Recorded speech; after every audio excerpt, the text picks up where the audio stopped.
Hello guys, welcome back. Just in time. Gonna be talking about some eyes today. Hi. All right, let me get this to share. And so the first thing I'm gonna do here is actually, this is basically what I'm gonna upload for you guys today. It's gonna be this one here. You probably saw on my Instagram, I have this video in there, which is basically like it's a step-by-step. It's like the extended version of it, so it's not like a super fast one. It takes about like 9 minutes total. It's basically like the way that I sculpted the iris. I'm gonna be talking about the process and everything, but I thought it was always better, like, you know, it's like to show this one so you can speed up and see exactly what I did. And then I can show you like, you know, how I started the models and stuff like that, and then let this demo do the job for you. But then we're gonna get into all the other detail, like the, you know, the construction of the shader and everything.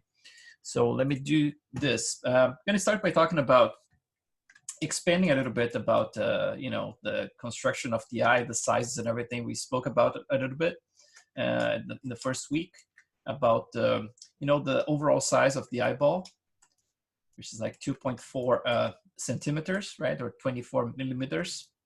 And this is like for the eyeball itself, right? Like, so from corner to corner right here.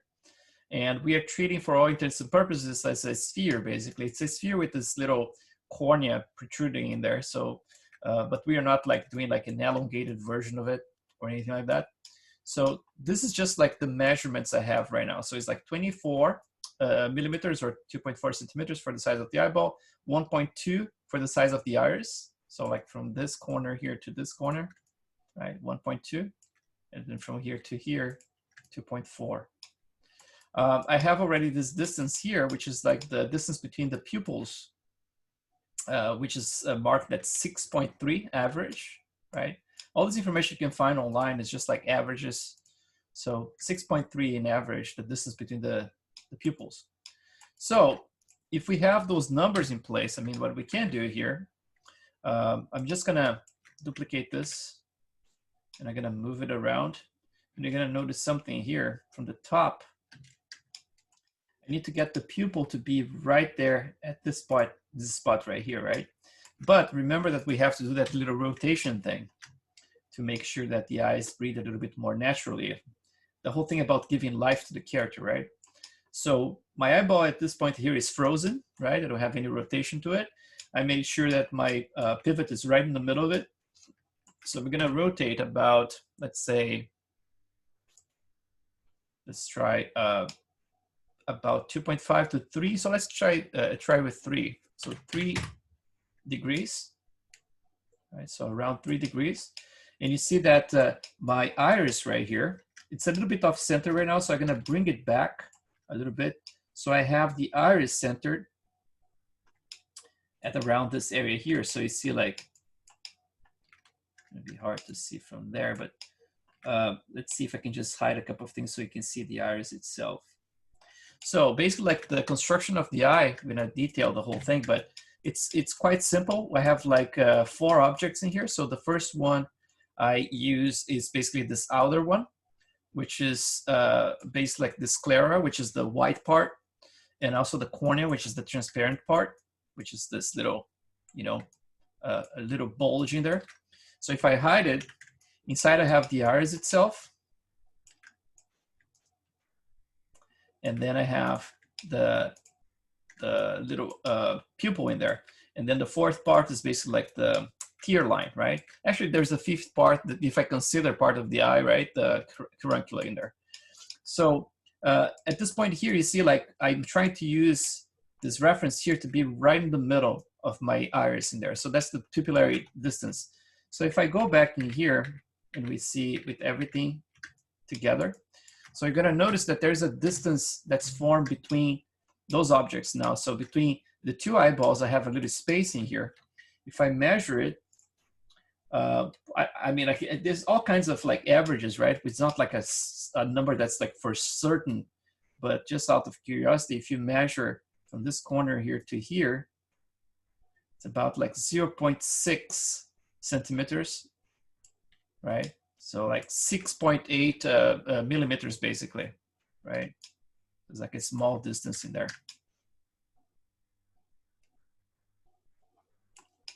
So basically, like that's the distance I have between the two eyeballs, which is like it's almost like half of the you know, it's like if you consider like 12 millimeters for the, is that like 1.2 centimeters? So it's like, yeah, what, 12 millimeters for the size of the iris itself, right? So it's kind of like half of that's going to be roughly, right? Half of that is like the distance between the two eyeballs. So you're definitely going to have a little distance in there. So let me just delete this one. And then, so this is just a placeholder right now. For my curricula, I mean, like depending on the person, we're going to have to make it a little bit more angular like that. I tend to do, don't worry about this right now because I'm going to explain like the, you know, the positioning, all this stuff. But I try to keep it pretty extended, you know, it's like from here all the way to here, you see like it's touching my iris in there. But in the reality of this is I use this as a big buffer basically, because this whole area here is transparent. So I can actually choose to start the transparency around here or a little bit shorter. Some people have like shorter ranunculus. So basically like this is a gigantic buffer. You don't need to go that far, but it's cool because if you have like some veins and other things painted in here, you can actually add a transparency map. And then those veins actually create like a second layer of veins on top of whatever is painted in this sclera, right? So that's basically what it is for the positioning and the size of the eyeballs. We spoke about this before, but just, so let's just do a copy here. So Control D and then Control G. And I'm just gonna do like a scale in -1. So I have a copy in there. I can actually freeze it later. And then, so that's basically the distance I expect for this. Let's just see if we can do a little quick render. Let's pick one. Let's see, maybe this one here. An HDRI just to see if this is rendering correctly. So render view, yep. So that's the one I did like with the other scene before. Let's see if this one is working here. Yeah, okay, so I have the 3 of them now. And then you're gonna notice that if you look very closely to that part of the caruncula here, you're gonna notice that everything blends and that whole part's gonna disappear around here, and you should do like a perfect blend.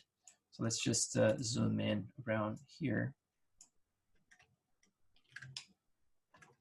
So you see there's a transparency happening in there. So once you have the eyelids and everything, you're not even, oh, let me just switch to progressive here so it goes faster. So once we have this like all dialed in, you basically like you're not going to see any transition. It's going to be completely transparent in here, and that also is going to have like obviously the shadow that's going to be caused by the eyelid. So we should have something that looks pretty cool at the end, you know. So let's talk about all those objects now. Let's start with the construction of them. So for the construction of the eyeball, the first thing I do, if you're starting fresh right now, you can do like a create polygon primitive, and you can just create like a sphere, and you can create it with a lot of subdivisions. So if you want to rotate is optional. If you want to rotate to make sure that you have like, a perfect 90 degree here. But what I want to make sure here is that I have a ton of geometry, that I have like plenty of polygons. So let's do like a 40 by 40 here, like that, right? So we know it's a fairly dense, high-res polysphere right now. So let's save this one as a buffer. So I'm going to just scale it.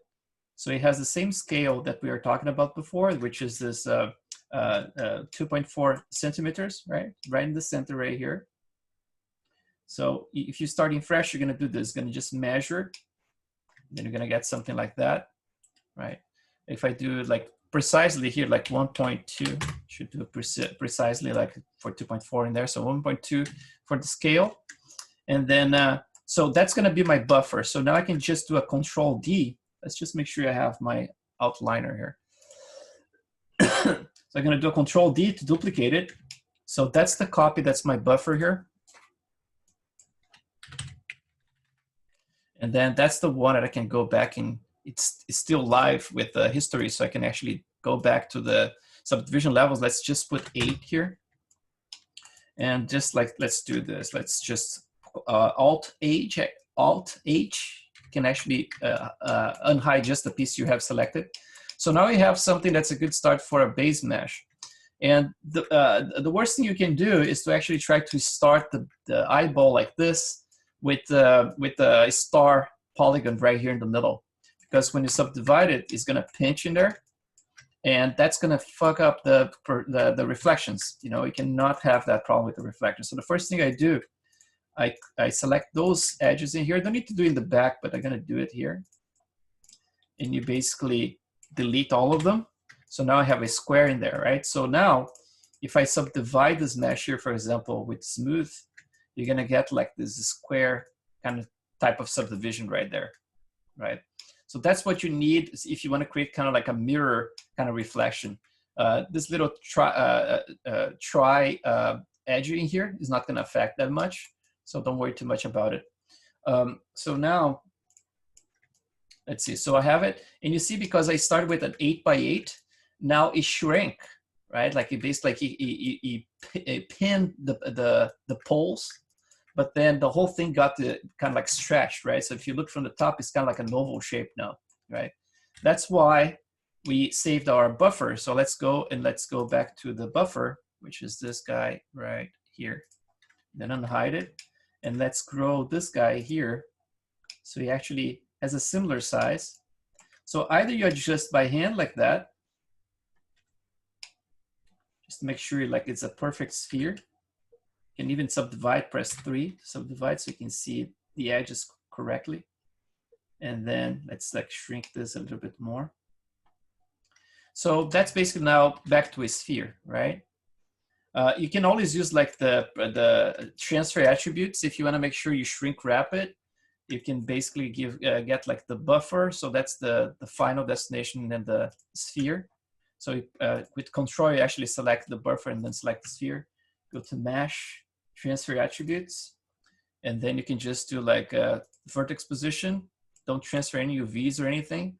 You can do based on the world and just do like an apply.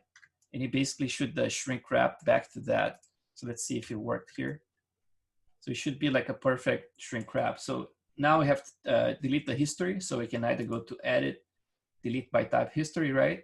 Or if you already created your icons like I did, then you can just delete everything there. And now at this point, you don't need the buffer anymore if everything is conformed to it, you know? So I can just delete it. I'm gonna just hide it just in case if I need it later on. And then now the next step, let's measure those things again. Just like that.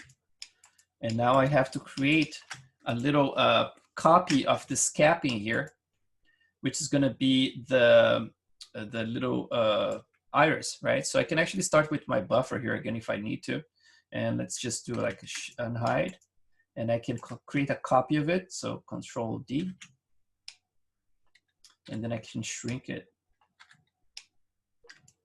until I get something that's pretty close to my 2.4, like visible around that area. In terms of, see like that's around the edge right there. In terms of how much is gonna bulge out, I didn't find like an information like precisely how much, or, you know, it's like depending on the reference you find, sometimes it's a little bit flatter, you know, sometimes it pops a little bit more, but like it's hard to find like an actual cross section of an eyeball, because I think he as soon as you start dissecting everything, right, like it kind of deflates, kind of like yeah, so it's hard to actually find unless you froze an eyeball, I guess. But yeah, some of them show a little bit more of this bulge, you know. But I'm kind of like in my case here, I'm kind of like using that reference right there. Let's see. Let's try to measure what I have with my current eyeball, so we can have an idea. So let's see. I think it's a good idea to just measure it, how much it protrudes out, and then we can copy that. So let's say if I'm using that scale right there, the centimeters that we have right now, right? Let's just create measure tools distance, and let's start from around here, right where it connects to the eyeball, and then shift, and I'm gonna click right around. Oops, no, not shift. Oh, do it. Weird. Okay, let's try again. let's go from here. And then around, right, I think it's about here. So it's basically like 0.3, so like 3 millimeters. That's how much it's going out. In my case here for the eyeballs that I use for my characters. But again, like it's, you know, up to you if you're gonna follow that or not, but just like as an indication there for you as a reference. So let's get back to this, hide it again. So, you know, I think that's about like pretty similar to what I had in there. So now you can do something like, now that we have this buffer, right, you can use this as a reference. I can even group the whole thing here. Let's just group this to a single object. And I can use this to snap and shrink wrap my actual, should I delete it? No, it's outside. Oh, okay, it's inside here. Okay, cool. It's got, seems like it shrank a little bit. Weird. I used the shrink wrap, but apparently shrank a little bit further than I wanted. Yeah, look at that. Let's just row it a little bit again, like that, and then bring it back right here. Well, something around there, and then basically here, is that the sphere that I'm using, man? That's a different sphere. I have the impression that let's see what I did here. I'm messing around. Oh yeah, that's the one. I subdivided once, right? I subdivided once and I got that. Yeah, so that's the sphere. So now let's select, for example, an edge. Let's do like, let's see how much it comes out here. So this one. So my edge is around here. So I can actually cut it, create a loop in here. Also, there's a better way to do that. If you select like this tool in here, where do you find it? I don't remember because I have all my icons created in here, but I think it's edit mesh. And then there is something about adding, where is it? Duplicate mesh tools, maybe? Insert edge loop, right? So insert edge loop. So that's the one I have created in there. And if you double click on it, you're gonna have a bunch of options. So it's right here. So you can do like equal distance from edge. This is the best one because you can click right here and then you get like a precise edge loop right there. Otherwise it's gonna be proportional. So sometimes it messes up. So you're gonna keep this one around here, right? Kind of like right at the edge. And then let's hide this guy here again. Let's see how many loops we have in there. So here I can just click the center one and then do like a shift and then how you call this sign? Like a bigger than, right? Bigger than. And then I'm just gonna, just like to expand the mask basically, gonna just pull this out. But then I can do this just roughly because I'm gonna use my buffer to shrink this back to it. So let's do like that. So it's close enough. So let's do this. I'm gonna just select this guy. Oops. Select this guy here. And then select this one. And do again like a mesh transfer attributes. And then shrink wrap it like that. Let's see if it did it. Yeah, so now I have like a perfect little sphere in there like with a bulge and everything. But then you're gonna have to find out if you're gonna need an extra loop. Probably you're gonna need an extra one here. Just gonna add one more. Again, gonna be proportional. So gonna start from here. I'm gonna do it around here. So have an extra kind of like, it's a little bit harsher line instead of like something that's too broad. So now I have like a nice little bulge right there. So that's basically like what I did for the eyeball, right? So that's like a little tutorial in there. It's like simple stuff, right? Now for the other parts, let's look at the other parts here of the eye. So if I look at this inside here, so if I look inside, the pupil itself is a very simple geometry. It looks like this. Look, it's just a disc. So basically, like I duplicated the front of my eyeball, shrank it, and then added a different shader, right? This shader here I'm going to show you later how it's going to look. So it's basically a disc like that. In real life, this is it's a little lens, right? And there's a hole in there as well. So you know, it's like if you shine like a light deep inside, you're going to see like kind of like blood vessels and stuff. It's kind of reddish in there. but that's kind of like a dark void that you have in there with the lens, right? So that's very simple. And now for the iris itself, it's better for me to show you in ZBrush how I build it, because this is a high resolution version of it. And the reason why I have a high resolution in here is because I didn't want to have to go through that pain of setting up like vector displacements, right? Because like the way I sculpted the iris, I have like some ins and outs like that. Let me just add like a little smooth here so you can see it. You see I have those little caves in there. And if I had like a simple geometry, displacements like not being vector displacements, ZBrush and Maya would not be able to calculate like the displacement going in multiple directions like that, right? It would be just basically Z. So that's why I actually export the higher resolution, so it has more support. So the displacement now can be generated in relation to this base mesh. And I have about like, what's that, like 53,000 polys for this one, right? Which is not too bad, but you know, it's optional. If you want to do it with a vector, go for it. I just don't like to go like to that pain to do it like that. So let's take a look in ZBrush now. What do you have in here? And then later we're going to talk about like the, you know, some of the physical attributes of the eye, like the refraction, all that stuff. So let's talk about the geometry for now. So if I go a higher resolution here, you see my highest res is about 4.5 million polygons. My lowest res looks a little bit like that one in Maya, except there's one more subdivision level. So I think this case here, let's see, which one is that? This one, sphere right here. So this is the one that we had. So I basically like I subdivided once more. So smooth, mesh is smooth. And then I just added like one more subdivision level. So it's something similar to this, right? The one we built today. So that's pretty similar. It should be, let's see a comparison. Maybe it's the same exact amount of polygons, I'm not sure. So this one has about 16,000. I think it's a little bit less than that, maybe some different loops. So about like 18,000 for this one, not too dissimilar, right? I probably had more loops in certain areas in there. Oh, it's because the back of it, I didn't do the same smoothing that I did in the front, right? Remember the back you're not gonna see anyway. So it's basically where like, you know, the optical nerves and all this stuff gonna be connected to.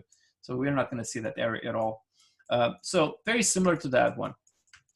So subdividing this, I went to about 4.5 million, so don't need to go too crazy with it, right? And then in terms of coloring, what I painted here, it's more saturated than you see in Maya. Remember like that in Maya, when I render those things, let's do again like this one, and then let's get like any HDRI here. Let's try that. You're gonna see that the color is gonna be kind of desaturated. You're seeing here already, right? And that's because like sometimes I paint things a little bit more saturated, and then I tweak the coloring inside of Maya to my, you know, liking, because sometimes like in certain cases, like my African warrior, for example, the eyes were quite kind of yellower in relation to the other ones. So like, let's see like an early one on here with this, right? So I had the eyes to look a little bit more yellow overall, right? So that kind of stuff, let's see like another lighting here. Yeah, it's kind of, you know, this one is a little bit wider. I think I went a bit yellower later. And at the end, I think it became pretty, let's see. Yeah, it's still darker than normal, right? Like kind of like a little bit yellow. So I basically like I use this color correction in Maya to tweak, you know. It's like in her case, this is for my albino lady. I kept her eyes fairly, you know, white overall.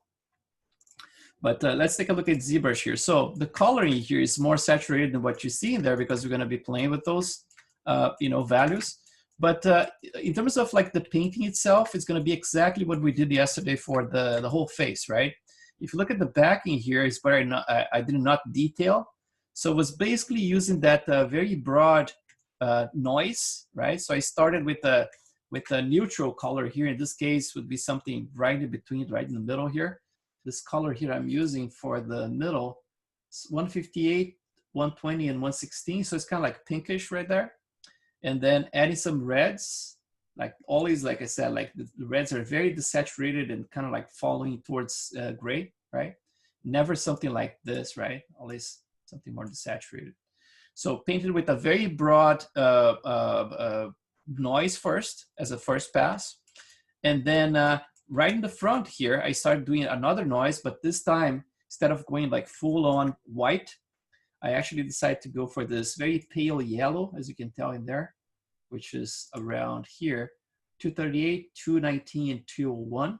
So that's the yellow I have around here. And then basically like spray, spray, spray. And then right in the middle where I'm gonna have like the iris itself, then I went more white. So that's kind of like almost like pure white right here.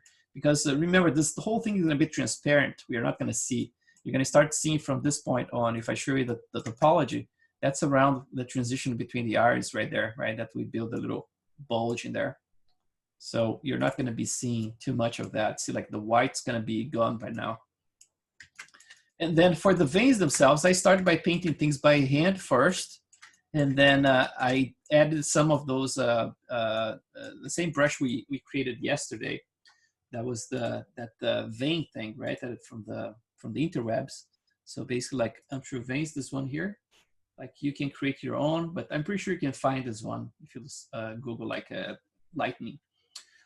So I created this one, and like I said before, my shader, my brush, I'm sorry, I have a little bit of sculpting and painting at the same time. So if I'm gonna do like some veins, basically what I'm gonna do, I'm gonna keep it like an add like 7 or something like that. So when I add those, it paints and sculpts at the same time, right? So I'm seeing like a little bit of a relief in there. I can actually add a little bit more brightness in here for the red. Let's try something like that. And maybe like some more intensity as well. See, so basically like using this one here with a little bit of painting and a little bit of, so I went all the way around. So you start with something, you can use like a radial brush.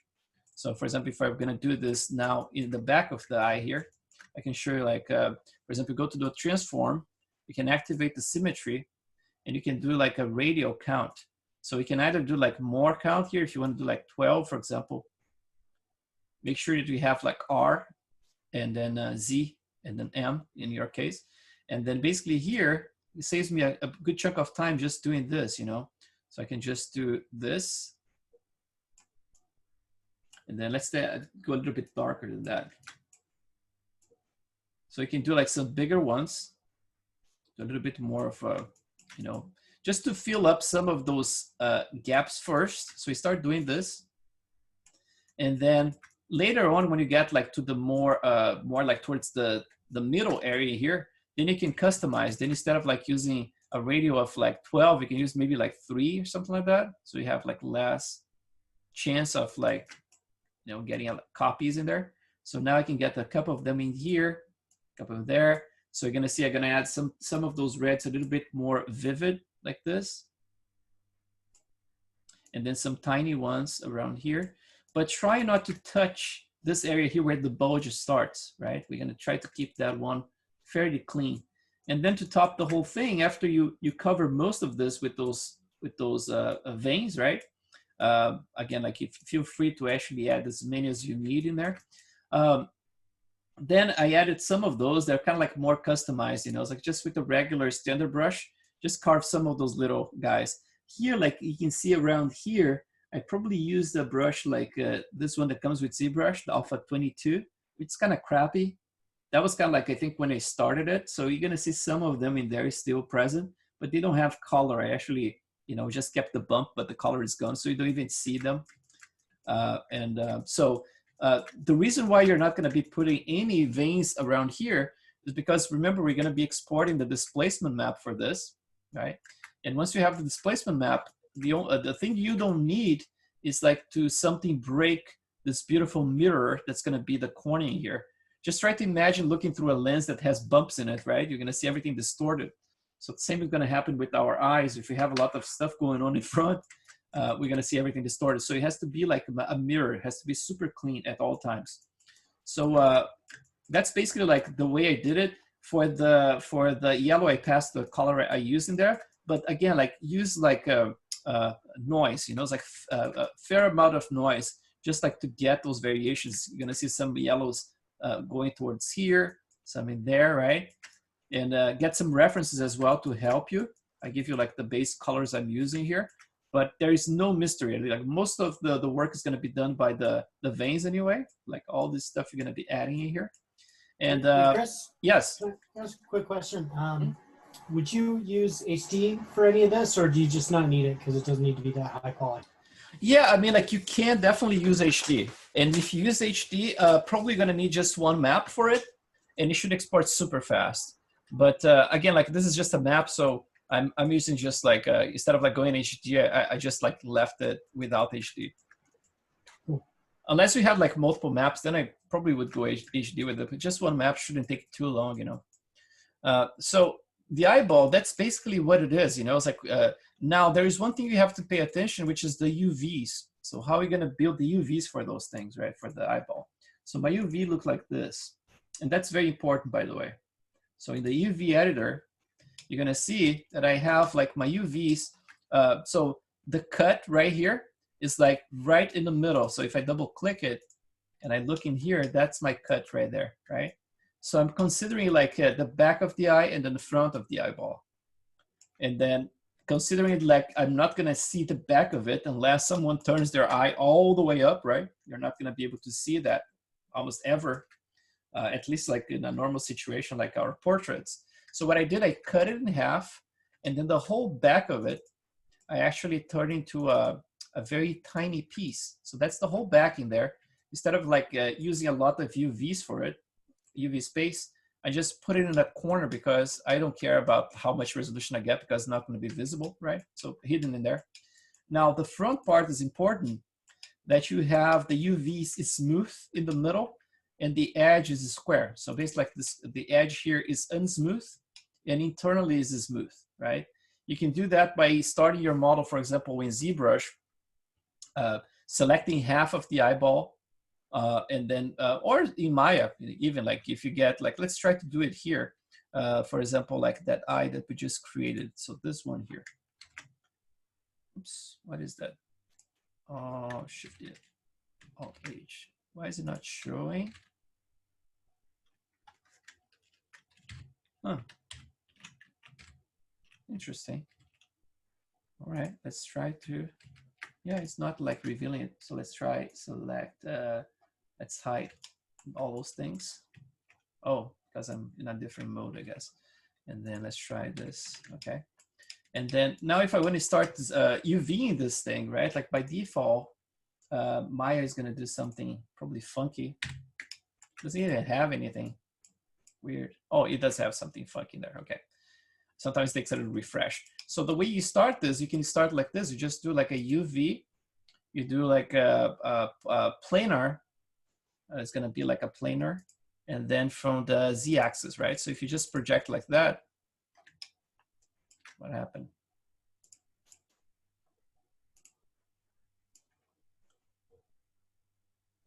Only polygonal faces? Oh, okay, well, that's weird. Huh, why is it doing that? Projector manipulation, planar mapping. It's getting like the area here. That's bizarre. Never seen that before. So let's try, let's see with UV. Let's try based on the camera. Let's see if that works. So UV based on the front camera. Gonna camera base right here. Yeah, I bet it's something else. Polyprojection works only polygonal tools convert on. Why is it not considering polygonal? Now I don't understand. But let's see, let's use my current eyeball. I can just redo it. I don't care. Let's just use the current one that I have. Something funky happening here. I don't know what it is. Like my, even my shortcuts here, they're not quite working. So let's try this. Okay. So let's get the eyeball here. Let's start fresh with it. Let's see if it's gonna do have the same error or not. So let's just confirm if we have any UVs. We're gonna just eliminate them. So right now, let's see. That's what I have, right? So if I want to start from this one, let's go to UV, and then again, planar, and then from Z-axis. Man, it's not doing it. Do you need to select the faces first before you do that? I guess, but I don't remember doing this in the past. Yeah, it's doing it with the. Yeah, it's weird, man. Well, anyway, thanks. Yeah, so that's working, but I don't know. I don't even know why it's actually twisting it. I don't remember have anything. Insert projection. Let's see. Keep image bounding box. Let's try with bounding box. Okay, bounding box worked. Okay, so if I have this selected, let's look at the UV here. So now I see something like that. So I can just double click this middle edge, which you're gonna find around here. You can just go to cut and sew and then just like cut it. And then what I did, I just preserved, is just double click this back area here. And we can just go and shrink it to a corner like that.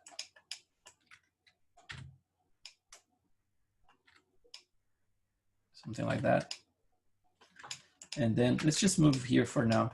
And then let's try to double click this one, convert it to, let's see, convert to, is it F11? No, F11, F10 maybe? Man, I'm forgetting everything. F10, F12. Okay, F12 is UV. Okay, so I selected the edges. So let's just shift, select this, just the internal part, and keep the edges locked. I'm gonna do that for this as well. And then this internal part here, I can just do like a Control U. And then with the Control U, I basically like just do the unfold, right? So at this point here, I have like a very smooth internal UVs, right? And also try to avoid having this touching too much, like the borders here, the edges of the UDIM. I'm just gonna bring it slightly inwards like that so it doesn't touch that. And then I can put it back here. So basically like that's the way I did the UV, you know. This is gonna be important because we're gonna be using some circular transparency maps. So that's gonna, you know, help out with that part. So going back to ZBrushing here, let's take a look at the other pieces. So for the caruncula, it's a very simple piece of geometry. And this is actually not the latest I painted. Let's see if I have the latest here. So this is the one I actually painted for the lady. It looks more like this. Same deal, you know, it's like very, very plain color. My color here in general, let's just do like a sample this color here. That's like the average color here I'm using is the 193, 130, and 118. And then it's the same deal, like a lot of veins using the same technique, getting that alpha and then just going to town with it. Let's get a little bit more of a red. So let's get a little bit redder and then darker. Something like that. Let's try, yeah, something like that. So just like in this case, I went to town with a lot of micro ones in here, right? Like tons of little ones in there. You don't need to do as many, obviously, but you know, and also those ones around here, they're gonna start disappearing. All you're gonna see is gonna be basically like from this point on, but this is gonna be completely transparent. For the base mesh, it's super simple. It looks like this. And it's important to keep like both sides, right? Like it's kind of like a drop. And then having like double sides is important because of the subsurface scattering. If you have just a shell, then that can be complicated, you know, it's like to make sure that that the shader works correctly. And then in relation to the eyeball itself, let's get this other one here. Let's see. Let's hide everything but this guy and then that. Which one is that? This one? No, this one. Where's the eyeball? Oh, it's down there. Weird. I thought it was in place. Let's see. Yeah, I'm gonna have to go back. So I just went back here because the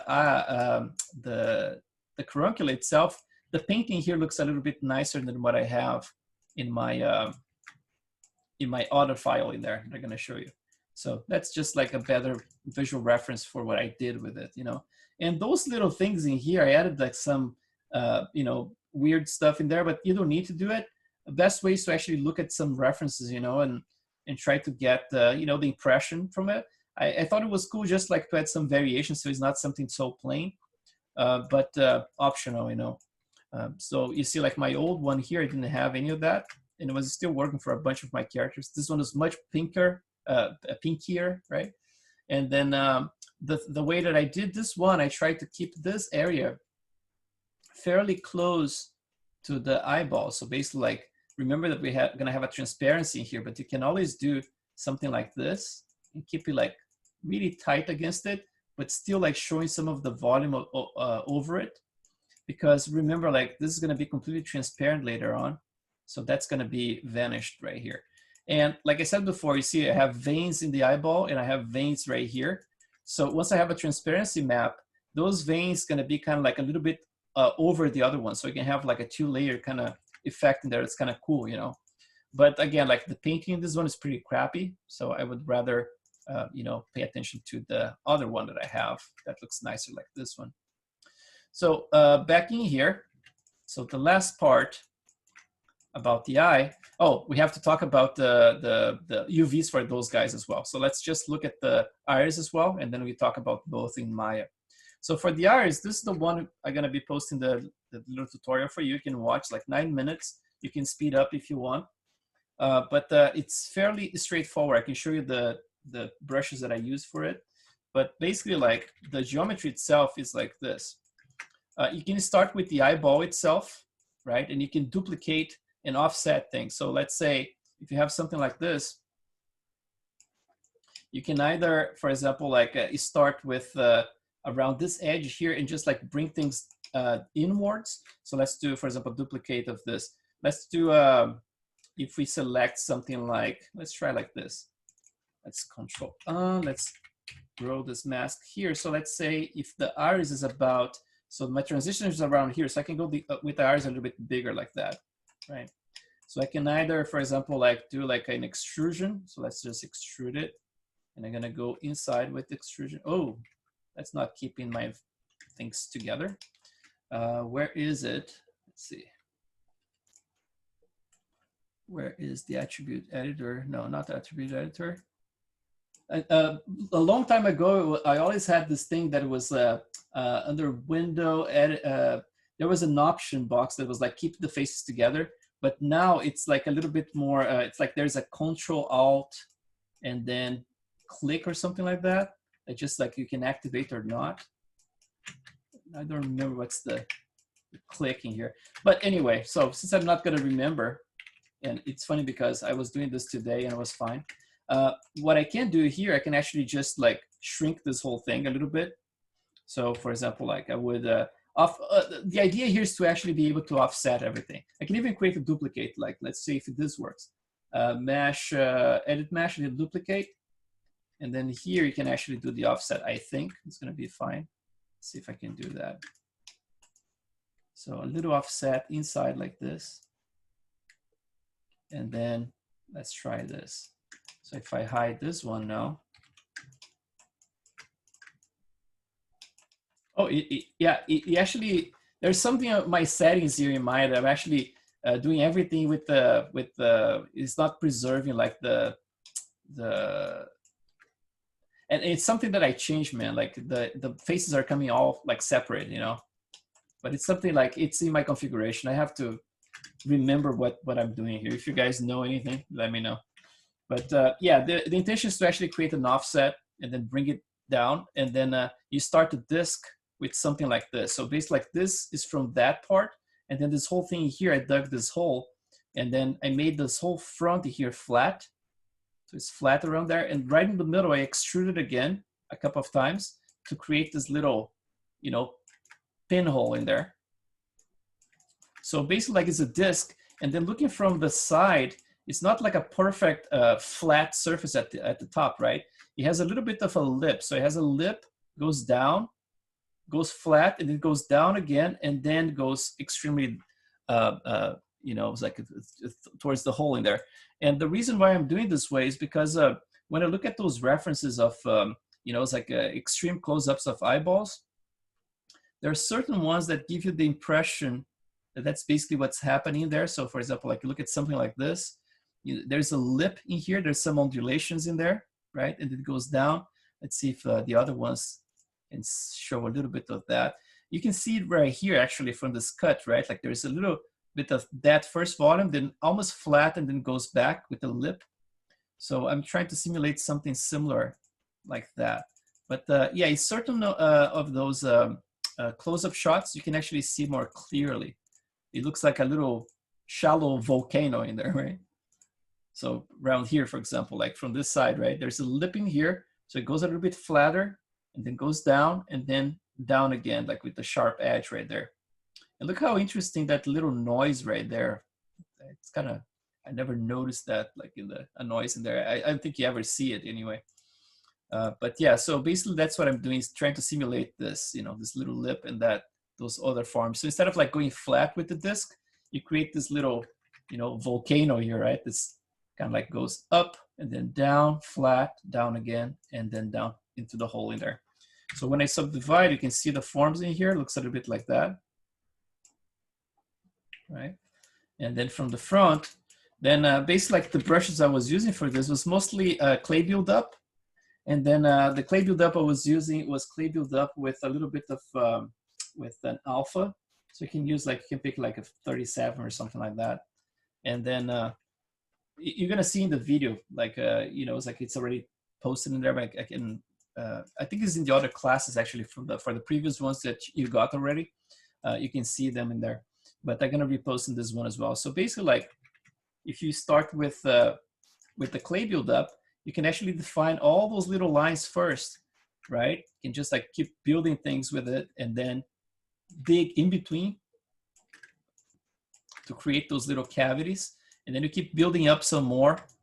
You're gonna see like it's much better when you look at the reference in there. And then from time to time, you're gonna dig, for example, around those areas and then cover them, make those little, you know, eye shapes right here, for example, around there. But now, obviously, like the best reference is always gonna be looking at those references I was pointing to. The best way you can do, you can go to like to Google and you can just say like close like a macro photos eyes, for example, something like that.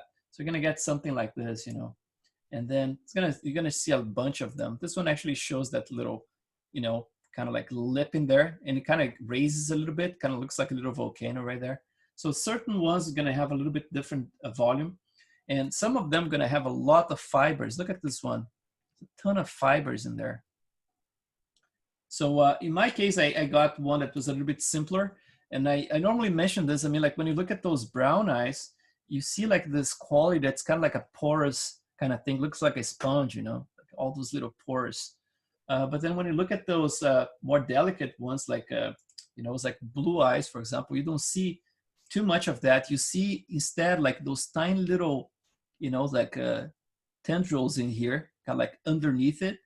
It's probably like in the brown eye as well, but this one, since it's like almost transparent, so you can see it, you know, it's like all those little tendrils underneath. See some of the pores in here, but it's mostly like those little tiny, you know, it's like super fine details in there. So, you know, this is the best reference you can find. If you want to cheat, for example, get one of those images and then just like project in ZBrush and then start the sculpting from there, you know, so just to have some of those holes in place and then just keep digging deeper and building it. It's up to you, you know. But yeah, there's all kinds in there. I would try to stick with something that's not too complicated because it's going to work if you have enough depth. I'm sorry. If you have enough depth, you know, and enough of those finer details in here, it should work fine. I mean, like in the renders, it should look good. So let's look at ZBrush here again. So that's what I have for mine here. It looks like this. So I have some of those cavities, you know, it's like everything built with clay build up. Then I got like to this point here that I started sculpting this little caves in here, right? Like a little garage like for ants. So basically like same with the clay build up, just like gonna build some of that so you can see it here. You know, it's like just go around. And then, oh, by the way I start this whole thing here, you're gonna see in the video, is with the radio as well. So basically, like the transform, I have my radio, you know, with the poly count, with the radio count, I think 25. That's how it started in there. And then in that case, you can start with a finer brush. So you can actually do like a, let's do. Oops, I'm doing the opposite this way. You can actually start with something like this, just like to get an idea about the border. So basically like how we started this whole border in here, right? And then from that point, at some point you start, like you turn off you're gonna see in the video is very clear, you turn off the symmetry, and then you start like blending some of them. So like you mix two of them together, you know. Same with those guys here. From time to time you go, let's go a little bit higher here so you can see it. And you kind of like mix things like that. There's a noise applied in here at the top. You know, I use like a surface noise at the very end. But basically this, you know, is like you just like pick some of them to mix together so it doesn't look like a repetition, you know. It's like it's very important to keep things not very repetitive. And then anytime you need some like little caves in here, you can just like dig right there. Make sure that you have enough topology to do that. In this case here, I don't have a ton right there. And then it's because I'm using HD, I believe, for this piece in here. So let's look at the HD version. If I see like that, yeah, this one has HD because I wanted to get more detail. So yeah, that's probably because of that, I'm not getting enough resolution there, but at least like to demonstrate here, it's okay. So you see like I create this little eye in there. And sometimes inside of those little eyes, I add one of those little tendrils like that. So you're gonna see from time to time like that, right there, there's one. We kind of like add some of them just to add some more complexity in there, you know. But very straightforward. It's just like it takes time, but it's straightforward in terms of form, you know. If you get this lip in here and you follow this same kind of like form that I have in here, it looks like a little volcano, right? Or kind of like a meteor that just, you know, shocked against the earth or something. So there's a little mark in there. So, you know, goes from this step to a second step around here, and then a third step, and then it's round. That's the main structure. And then everything else is just like, you know, sculpting and getting those forms in place, you know, and it's all by observation. So you probably like, I've seen like some of my students doing a actually better job with those iris than I did. This one I built like years ago, and it still works fine, you know. So that's why I don't change it. But eventually I might like re-sculpt one. But you definitely can do it based on the videos, because that's what my students are doing for about a year now. So that's the gist of this guy. And then let's take a look at the topology for both of them. Oh, about the color. The color is very crappy in here. Again, it's a very saturated version of what I saw in the references, just so I can have more control. So I saturated it, and then in Maya I can actually desaturate. And then normally, like for blue eyes and green eyes, we tend to have this idea that, okay, I have to go green with it, right? Or blue. And it's actually a very, very, very desaturated version of those colors. You know, it's like if you're gonna do like blue eyes, it's almost gray, you know, it's like to get the right effect in the renders. And if it's green eyes, it's almost completely gray as well. It's a little tint of gray. So in this case here, her eyes had like a interesting color. So I tried to capture some of those warm spots in the middle. But then when I shifted everything in Photoshop to adjust, at the end I got something that looks more like, let's see.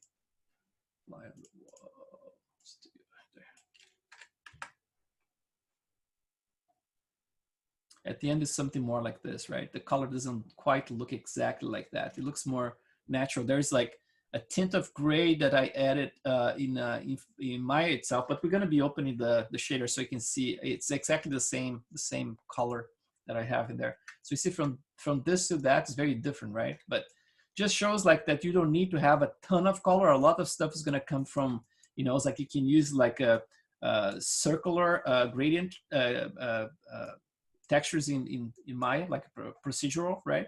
And you can recolor this basically. You can start like with a radial that's going to bring a little bit more, you know, or less yellow here and a little bit more green around this area. You can just a little black around this area just with gradients. I'm going to show you how I'm doing that in there as well.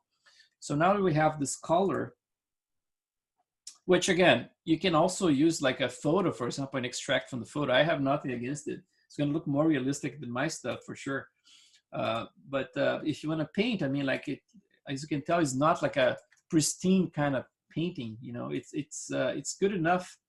And then once we get like to Maya, then we're gonna do like the whole like adjustments and everything. So let's take a look at those pieces in Maya. So you see like the eye right there. It's like it's a very different type of color in relation to what we just saw. So let's get this guys here, because this eyeball already busted it. I was like poking around with it. So let's get those other ones.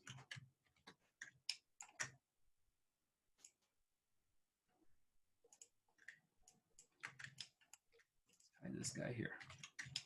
And let's hide all that stuff too.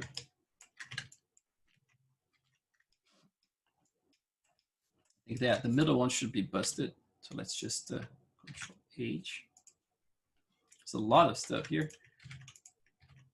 And let's work with those ones. Basically, this is the same stuff. So eyeball, we already talked about the UVs right there. So let's look at the UVs for the rest here. So like for the caruncula, this is an interesting one. So the caruncula, what I did, I split it in half and I made sure that everything is vertical. So basically like you're gonna see, if I select the edge of it, that's cut right there, right? It's kind of like there's a cut right there, goes all the way across. And then I split in two. And they're kind of like I had to make sure that the transparency is in the exact same spot. So I actually, when I split them, I put them in place in here, and then I selected, for example, like a line, like a double clicking like edges like this. And then you can just do like, use the scale tool and just like, for example, like if you had something that was completely irregular, Maya has a tool, by the way, to level those things and get like a kind of like close enough to a straight line automatically. So you can try that as well. But in my case here, I did a lot of stuff by hand. So it came like all messed up like that for each one of those lines. So I would duplicate, double click each one of them and just scale everything down to flatten them.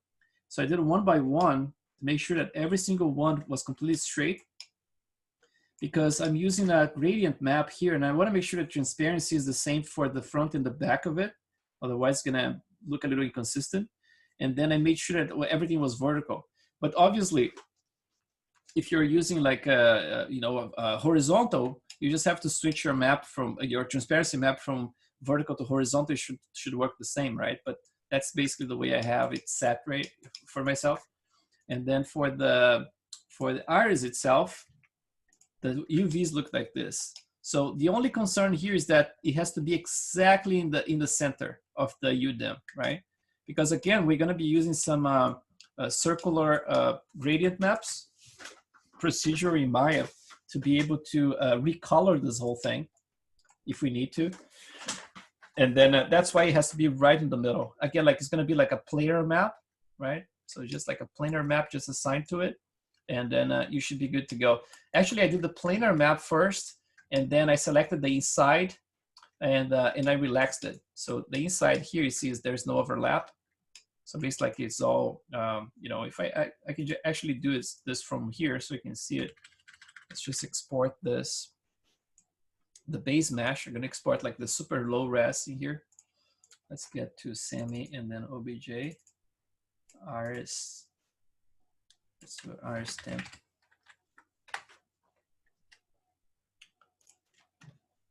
And then let's just import it as OBJ.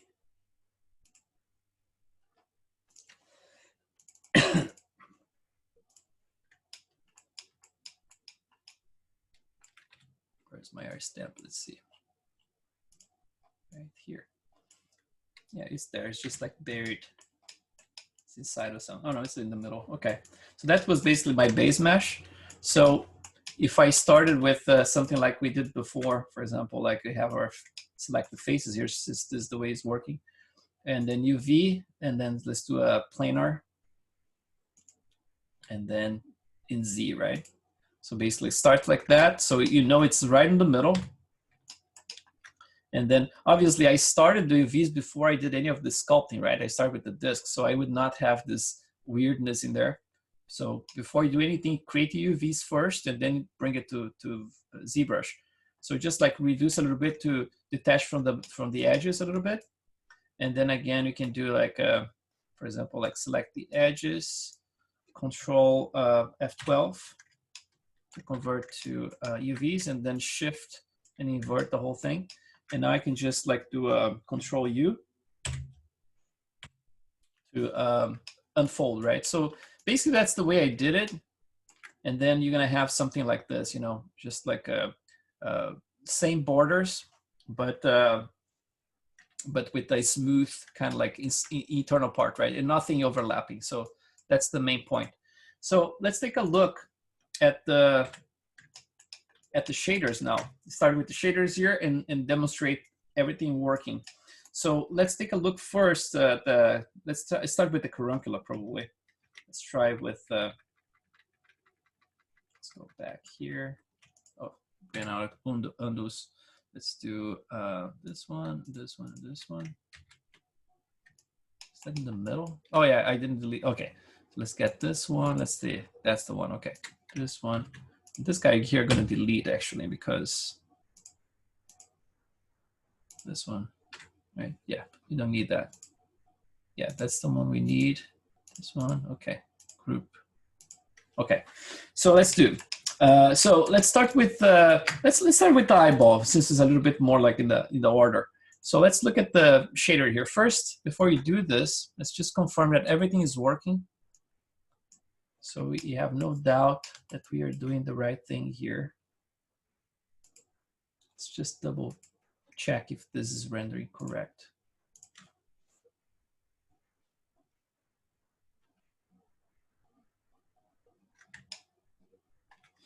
And those shaders, I mean, like I keep changing from model to model. Sometimes, you know, adjusting a few things here and there, but overall, it's basically the same.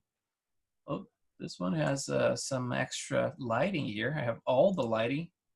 Let's hide all the lights and then just keep one visible, which is going to be, let's start with Chiara, like that. Yeah, so we are sure that this is working. Right, that's the model we're going to be working with. So let's take a look at those things one by one. Let's start with the eyeball. So select the eyeball, Control A, and then let's go to the properties here. So let's look at the cornea and the materials. Let's just copy this tab. So that's like the eye cornea. Let's look at the breakdown, all those shaders here. So let's see first if you have any subsurface. So the subsurface is completely at 1 here.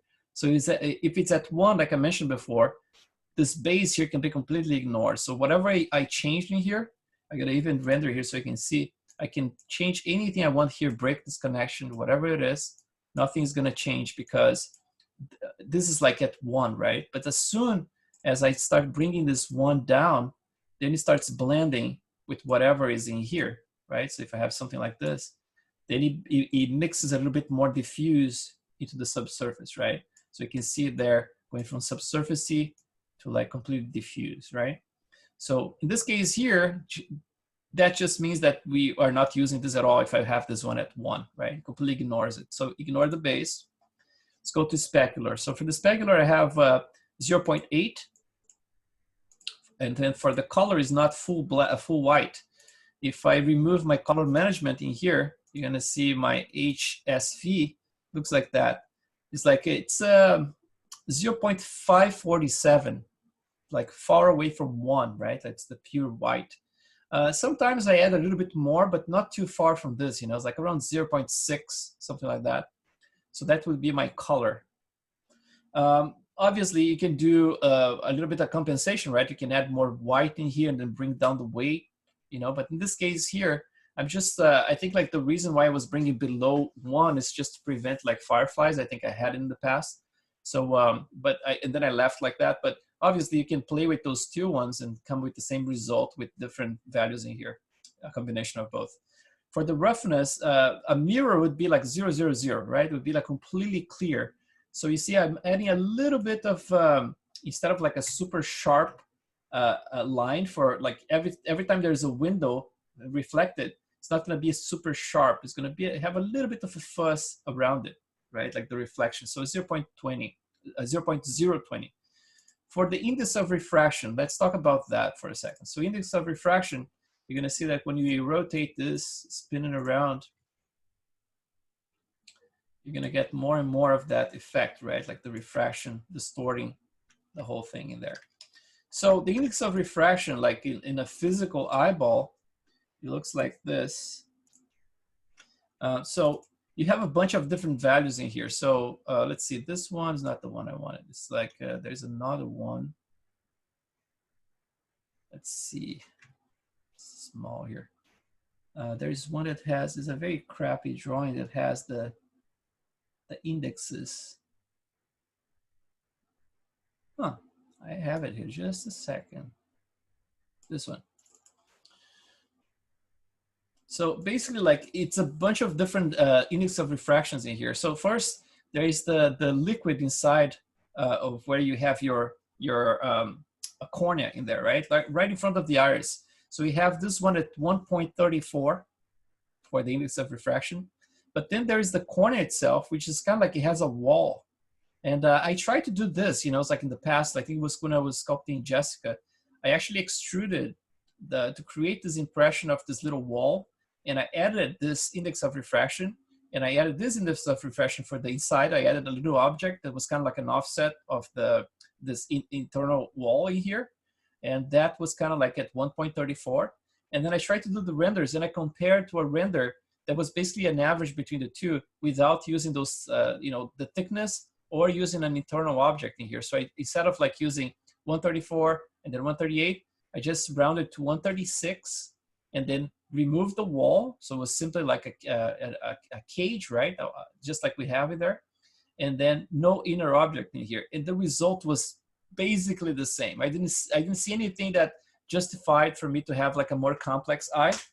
So I stuck with like 1.36, and that's what I've been like rendering all my models from that point on, and it works fine, you know. So that's basically why I'm using 1.36 in there, is the average between those two values, you know. It's like 134, 138, and it's like I tested that, you know. It's like, and I didn't notice a lot of difference. So that's basically why we're using this. So 136, nothing else here, all fine. For the transmission is interesting because now we're going to be using a map, right?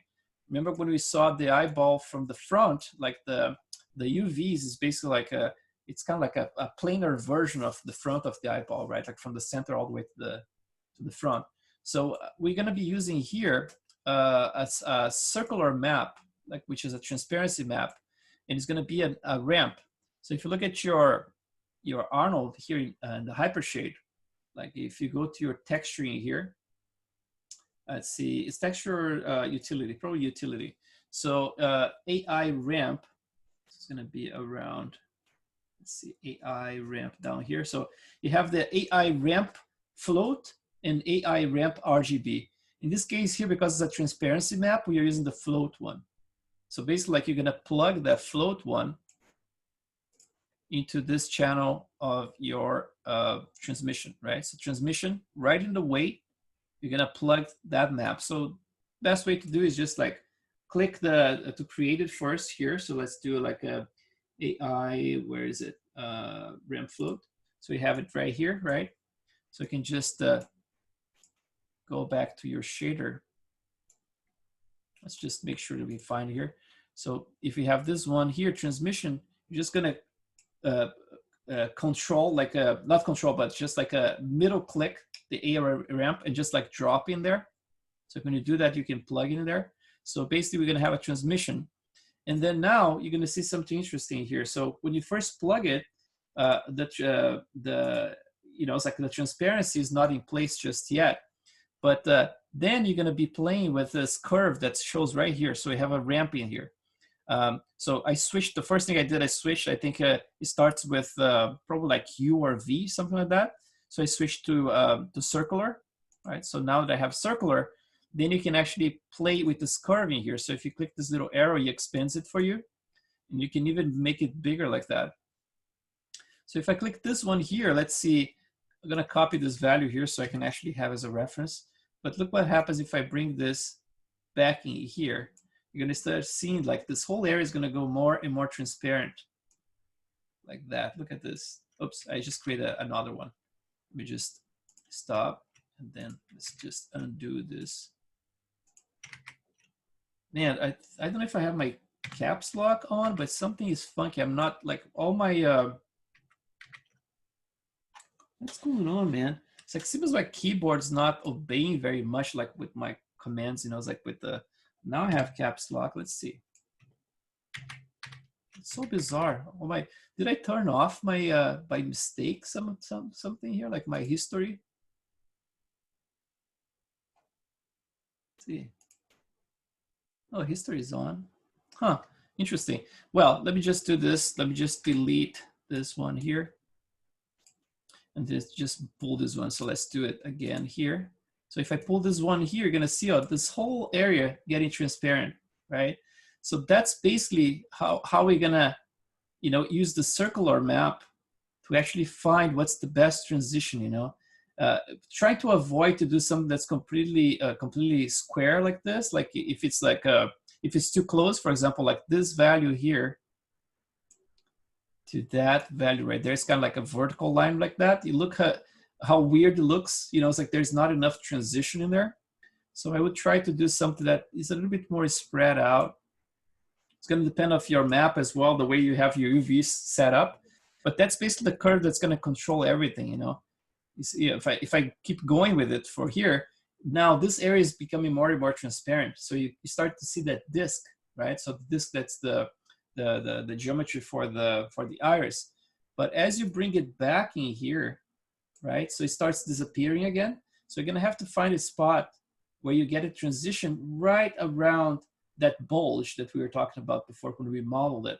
So if you have the transition right around there, then to create this enough transition here, you make sure that you have like those, this curve here not too close to this one, right? Kind of like this point a little bit further away from this one. It's just enough to have a little bit of that blurry, you know, edge right there. So if I turn it around like that, you can see more from the front. So we're gonna have like just enough. Let's do just render a little small portion like this, just showing the transition. And then again, if you go to close like this, then it's like, it becomes like too square, right? Like it's kind of like too sharp the edge. So make sure you have always a little transition. In some models, sometimes I do more, you know, as I get a little bit more of that milky kind of quality to it. Some other models I keep a little bit sharper, because you're gonna see this in irises as well, you know. Some of them you see more of the edge, some of them it's a little bit more blurry. So that's basically what the map is controlling. So again, it's like an AI ramp float, switching to circular, and then basically like playing with this ramp here. The way you can start, I mean, like the ramp by default would look something like this. Let's see. I think it's something like that, I think. It starts like this. So I have like none in here. Let's just, for example, if you're starting from scratch, you're gonna see something like this. It's gonna be looking very weird, right? But then, basically, like first thing you're gonna do, you're gonna switch like this from none, or not none. It's gonna start with linear. From linear, it's gonna be something like that. You switch to, just click the little dot, and then you switch to spline. And then same for that guy, switch it to spline as well. And now you have like this curvature. So now you're gonna have to play with like bringing this one back until you find that area to disappear that I was mentioning. For example, if we're still seeing the iris in there, you try to compress more and more in here until you see more of the iris in the center and less in the edge, right? So the edge is still very visible right there. So I'm gonna bring this back, something like that. Just starting to look better. Still very, very, you know, strong. So I can add a little bit of another node in here just to make things a little smoother. And then this area here, I can actually add a transparency, kind of like that. And then add more transparency overall. Just tweak up that little part. So yeah, like it's gonna be a matter of like how much you're gonna make it more or less visible, that little edge, right? But that's basically the principle is using this curve tool. So that's like the transparency, right? So let's go back in here and look at the rest. So transmission, that's the only setting we're gonna plug in there. Make sure that the color, in this case here is like, is it pure, I think it's pure white. It was supposed to be pure white. That's so bizarre that I have like a blown up version of it. I think it's because of the color management. So if I turn it off, it kind of blows. But with the color management, it actually sets up to 1. So that's basically like, I just want to make sure it is like pure white. You can even click the pure white in here to make sure that's the one you use. With color management, is actually bringing the pure white to 0.8. But at the end of the day, it's going to represent the same. You know, it's like it's going to look like white in there. But if I do 1 here, let's see what happens. Yeah, it's going to be the same thing. So transmission, you looked at it already. So subsurface. So here's the part where we're going to be looking at the color of the eyeball, right? Like the map that we export, I can show you. So I'm using like full on 1 for the subsurface. For the scale, I'm keeping, in the past I would do the opposite, you know, it's like use the scale a little bit larger than the skin. So I could have like more translucency in the eyeball. But over time, I noticed that the iris detail, if I had something like this assigned to the iris, it would kind of disappear. So I kept like the scale a little bit smaller than the skin. So that means that it's going to be less subsurfacey than the skin itself. For the radius, I'm using a kind of like a desaturated version. I'm using like color management here, and then those are the values I have. 15.6, 0.231, and 0.805. If I look at RGB 0 to 1, those are the values. So 0.8, 0.668, and then 0.619. Slightly different from the color you have for the skin, right? It's kind of like a peachy desaturated in there. Random walk 2, and then a tiny little bit of front scatter, kind of pushing the front scatter a little bit further, but very, very little. And then for the subsurface colors, that's where we're going to be plugging our color map. So let's just open this map here.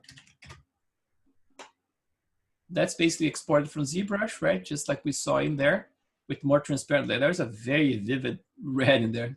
Thank God we don't see that much. But you see like kind of like painted with some yellows right there with the white in here. Some more yellows leaking all the way around this area with a broad noise, right? And then the redness around it. So that's basically what we saw in there. And the back is like no texture whatsoever. It's just like a crappy one. And now for the adjustments for this map, we did a couple of things in here. The first thing, let's open here the color balance. You're gonna notice this one here. So color offset. So let's just isolate one area here so you can see what the color offset is doing. So if I have that part of the eyeball right there. So if I keep it this one at black, let's just make sure I see it, this color. If you want to save the color you're seeing here for later, you just click on it, and mine automatically saves in the first slot in here. So now if I can play with it, look what's going to happen there. So it's going to get very dark, right? Super dark. That's the original right there. So I'm basically like creating more offset. So it's going more towards white in here until it goes completely white, right? So the value I'm using here, I'm kind of like just using like a gray, like 0.3 gray or something like that. So it's going to be according to your model. If you want more saturation, more desaturation, more towards white. You can also use that node I plugged yesterday for the skin, if you remember, for the color correction. You can do that as well. In this case here, I just did like a cheap version of it, you know, just by playing with the color balance. And then for the color gain, by default, this is black. So there is, actually, this is white. So the color gain is all the way to white. But you can reduce it, right? Like make like less gain and everything. But in this case, I'm using a map in here as well. And the map I'm using is actually another ramp. But instead of the ramp float, you saw that right below the ramp float, we had another node that was the RGB one, right? And that one, I have access to all kinds of colors. I also switched to circular. So in that case, I can actually tweak the whole color of the eyeball based in zones, right? Just like we did with with the transparency. So what this is doing, look at this. So this color here, it's kind of like a pale yellow, and this one is kind of like a pale blue gray, right? If I switch back to HSV, so you see like it's kind of like a blue gray kind of color. So if I keep cranking this like to a crazy color here, for example, if I put like full on blue, that's that area. And then let's just exaggerate the top, the inner part as well. So this area here, let's do like a red. So for example, something like that. So it's just a little bit of that border. If I start like pulling this forward here, you're gonna see I'm adding a tiny little bit more of yellow right around that area. It's not affecting the artist because there's a transparency map that we already set, right? So we don't need to worry about it. So it's just gonna color this area here. So that way you can actually, if it's missing a little bit more yellow, you can just add that way, it's like, let's do like this. And then the blue in here, let's just desaturate it again, something more like that. Well, actually, this is the yellow and this is the blue, so I'm gonna reverse it. So you can actually just like with small tweaks like this, it's like you can see, you can tweak the whole color of the eyeball, bring it down like darker or lighter, right? So it's just like, it's again, like it's a circular, how you call, like gradient, circular gradient, RGB. And basically like this is gonna be the insides, because like it's starting from the inside towards the edges of the UV. So the inside is around here, and this is the edge right there. So anything in between, I mean, like if I wanna get just the edges in here to look, for example, like red, I'm gonna see that. And then around here, I'm gonna do like a green, for example, so you can see exactly what's going on. So you can find a transition, for example, if you do like a sharp version. Let's see, probably have the transition closer here. So right around there, right? So that's the transition in there. So you can actually play with those things, add a little bit more of a bluish tone if you need to around here, very desaturated. And if I want to make a little bit more red around that area, I can also maybe a little bit more towards orange, and then also lighter, right? So you can actually tweak this whole thing to your liking, So that's the whole purpose of using that little circular map. So that's basically it. So it's just a matter of like how you're gonna adjust the color of the eyeball, basically, right? Because in my ZBrush, you saw like it's a very saturated kind of color like that. And oh, let me just try to cancel here in Maya, otherwise I'm not going to be able to access my ZBrush. It gets so heavy. All right, because like all the process jump to it. So yeah, let's see, material, flat color. So yeah, it's saturated, right? So the whole purpose of that tweak is to actually desaturate some of that. So let's go back in here. That's the only tweak I have for the map, is just like this color offset that I mentioned, and then the color gain with the circular map. And then that's it for the subsurface gathering. Let's look at the coat. For coat, I have a little bit of it, so it's 0.04 for the coat. The color in here, it's also like, if I click a white, the color management is gonna switch from 1 to 0.811, but again, if you put 1 here, it's not gonna make a lot of difference.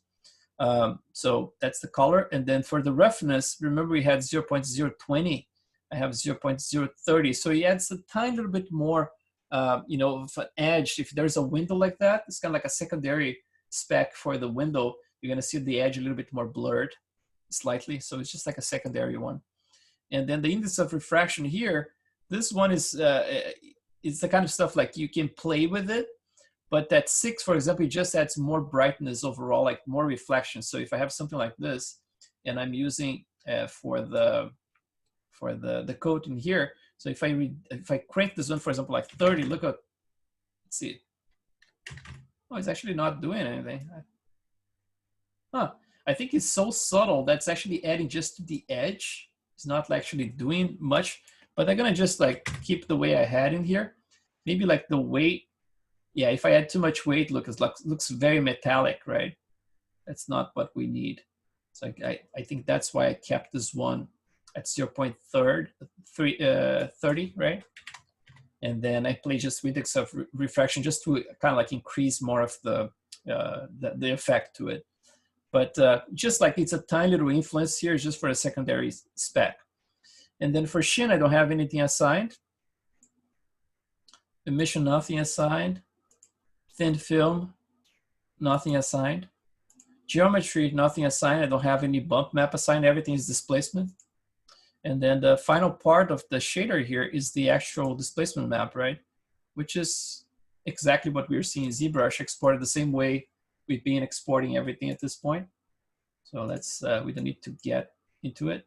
But basically, like you want to make sure that you're capturing the displacement because you're going to need all this volume here in the veins representing the eyeball.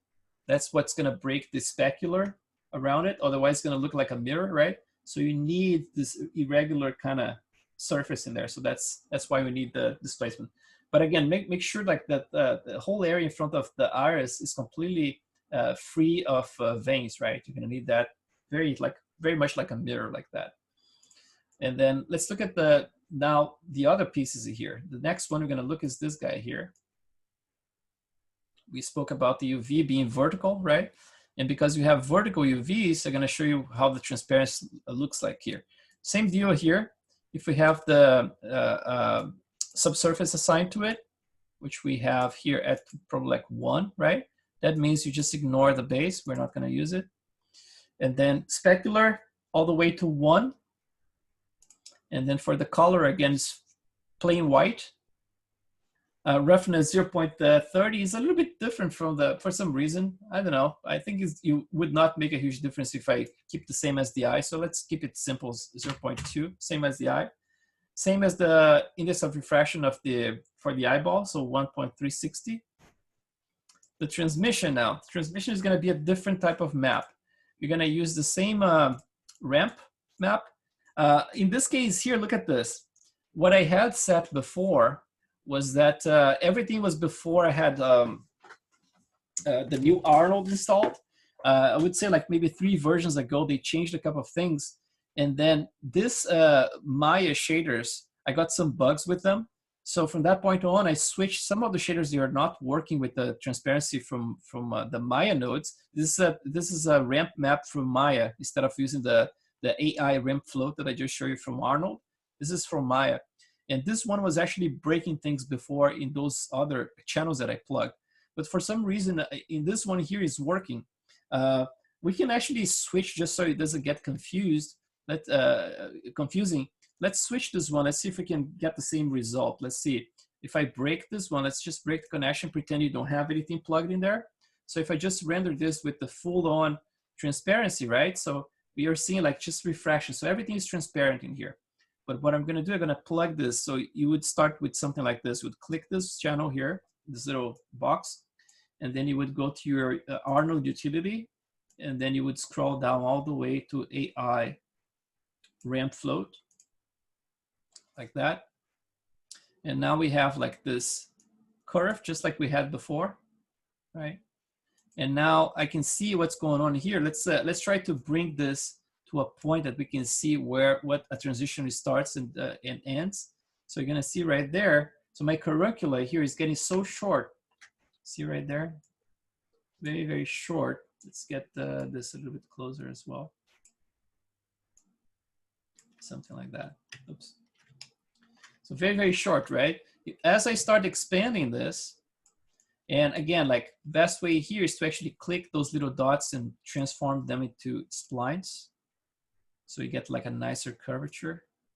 Let's try spline, like that. And then now if I start expanding it, you're gonna see more and more of that transition showing up. Same deal, like if I bring this all the way back here, goes completely transparent, right? If I bring this all the way down there with this guy here closer to it, now you're gonna see everything, right? So you're seeing all the way until here. So it's a matter of like finding, you know, what's the spot, like by, you start like this, you know, it's like very close points like this, so you can see exactly where the transition is, which is right there, right? And then from that point on, if you want to expand from here, you can just like slide one of each one like further and further from each other until you get a nice little soft transition between those two, you know. If you want to get a little bit more correct, like to show, you can just drag this towards the other direction and bring the center of the transition around here, right? Now, what happens is that once you have this one set up, like in the transmission, there's something that's still gonna look funky, and it's this, check this out. So let me just remove one channel here very quickly. What I have here, I have under geometry, I have an opacity map plugged in here, which is basically the same one. I'm gonna break it so you can see what happens when you don't have this plugged in here. See what's happening right here. You're starting to see the edge of the object, right? Because what the transmission does, let me get back to the model. Click this one, oops, not this one, this one. So if I just have like the transparency plugged as a transmission, right? It's still gonna see like all the specular and everything, right? So it's gonna be transparent, but the refraction is gonna be in place, the reflection is gonna be in place, so you're gonna have those artifacts. So you're gonna see like the edges of everything. But I wanna make sure that everything goes transparent for good, you know? It's like I wanna transparent in the transmission channel, but also in the transparency of the object itself. When you do transparency of the object in the opacity here, everything goes transparent. So like everything, like for good, you know, it's like if you have like specular, anything that's visible in the scene is going to be completely invisible here. It works like this. Look, I just bring it down, it completely disappears the object, right? So I want a combination of the transmission plus this one here. So what I can do, I can actually copy that same map. So let's do this. Let's start with a copy, or you can just do another, you know, plug another ramp map in there. So let's see if we can find this in my Hypershape. Let's just do like a graph materials, this one. And now we have our subsurface in there. You have the transmission in here. So that's the one we need, the ramp float, right? So let's just Control D, this right there. Let's open the opacity here. That's basically what we're gonna plug, right? Alt value to opacity, right? Oh, actually, I'm gonna have to be, let's see how I plugged it. Oh, maybe that's is that the reason I was plugging the ramp from Maya? Let me see if I can do this like that. Let's see if I get this guy here. Let's just select the shader itself. Let's see, under opacity. Let's see if I can drag. If I can't, then I might have to use like an RGB version of it. So ramp float, let's try to opacity. Oh, it worked. Okay, let's see if it works for real. So let's try this. If it doesn't work, it's probably like because it's inverted. If it's inverted, in fact, I can invert it back, I think I can invert it back. So let's, oh, this has to be, is it vertical? Yes, vertical. So now it's actually the opposite effect. You see, like I'm disappearing with the rest of it. So that means that this one here is gonna have to be 1, right? And then the other one, this one has to be 0. Let's try that. Yeah, so basically like now, in this case here, if it's the same exact curve as the other one, right? We can definitely copy and paste in both, but you see like this is basically like the reverse of the first one. So that's why I had to plug this way. So it's gonna be the same thing, you know, it's like if you wanna match what you did for the transparency, for the transmission, that's basically what you do, just reverse the curve. If you wanna eat some more, just for the sake of it, you know, it's like you can keep going with it. So I'm eating a little bit more of it. Actually this direction here, right? Can eat some more of that area and make more transparent. So at this point here, now my caruncular is back to very short. So that's just the caruncular in there. But then if I want to mesh, then we have to mesh the values and just reverse them. That's basically it. So now the combination of both of them create this like seamless transition, you know. It's like, so when you render, you're not gonna see any like funky edge happening here just because you're using the geometry transparency as well, right? So let's take a look at the rest of the shader here. So we took a look at the transmission, right? And let's take a look at the subsurface. So it's 1. And then for radius, I'm using like a pinkish kind of color. And 0 to 1, it looks like this, 0, 0.798, 0.681, and 0.677. And I'm using color management for it. So yeah, so let's see. And then for the scale, it's smaller than the eyeball itself. But again, I mean, it's the kind of stuff like I can match the eyeball here and it shouldn't be too much of a problem. I keep tweaking those things like sometimes based on a specific render I have, and then looking for fine-tuning things. And sometimes you know, it's like it's a tiny little difference that probably like I was doing like arbitrarily instead of like, you know, copy from one object to the other one. But yeah, so 115 should be basically like it matches the eyeball, should be fine as well. And even here, I mean, like I was using like a little front anisotropy, so basically like I can match that one as well. You shouldn't change that much the final result. So something around there should be good. Everything's kind of like a ballpark as I keep tweaking those things forever. And then coat, I'm using like 1, probably like this one if I switch back to HSV. So yeah, so if I click like the white here, that's about that, so pure white. Roughness is a little bit broader than before, right? Like for the eyeball, I had like 0.03, this one is 0.05. So it's a little bit less sharp when it comes like to the spec in the, you know, from Windows and stuff. So I get a little bit more blurry. And then index of refraction, 1.36, same as the eyeball. Shin, nothing, it's not fuzzy. No emission, no thin film. And then the last part is this one we just did. In the opacity channel, don't forget to plug a map, right? Like in this case here was the AI ramp float, and make sure that it's vertical if you're using like a similar UV as I am. Remember, like my UVs look like this, right? So you have to have a vertical ramp. If you have them horizontally, then we would have to switch that to H. Oh man, that got slow. Let's cancel this one. So if you had horizontal, you would have to switch this one to U instead of V, right? And that's about it. So that's you know, the shader for the caruncular. Let's look at this shader here that we didn't talk about. This one here is an interesting one. It's just a, why is it taking forever? Oh, there you go. So this is just a tier line. The tier line, we are not going to be talking too much about it today because we're going to be adding this to my character later. And the way I do it, I normally make the object live. So for example, like I make like the eyeball live first. And by that, I mean like you click the object and then click this little magnet right here.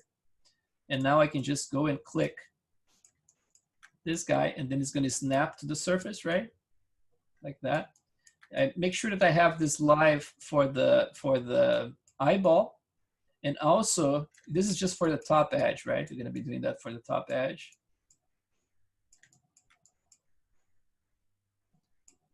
It's going to snap right into that. And then for the bottom edge, I'm going to uncheck this little magnet, and I'm going to click my object, for example, like the skin, so the head of my character. And then I'm going to snap this other one here to the skin. But the thing that's interesting is that this line here, it has to be basically like a 90-degree line, right? So basically like this angle has to be something like, if you unsmooth everything, it has to be pretty much against the eyeball here too as well. It's important to have that because we want to make sure that when it subdivides, you get like this perfect kind of like half pipe kind of shape. So basically like it would be like a 90-degree, only like 3 edges like that should be more than enough.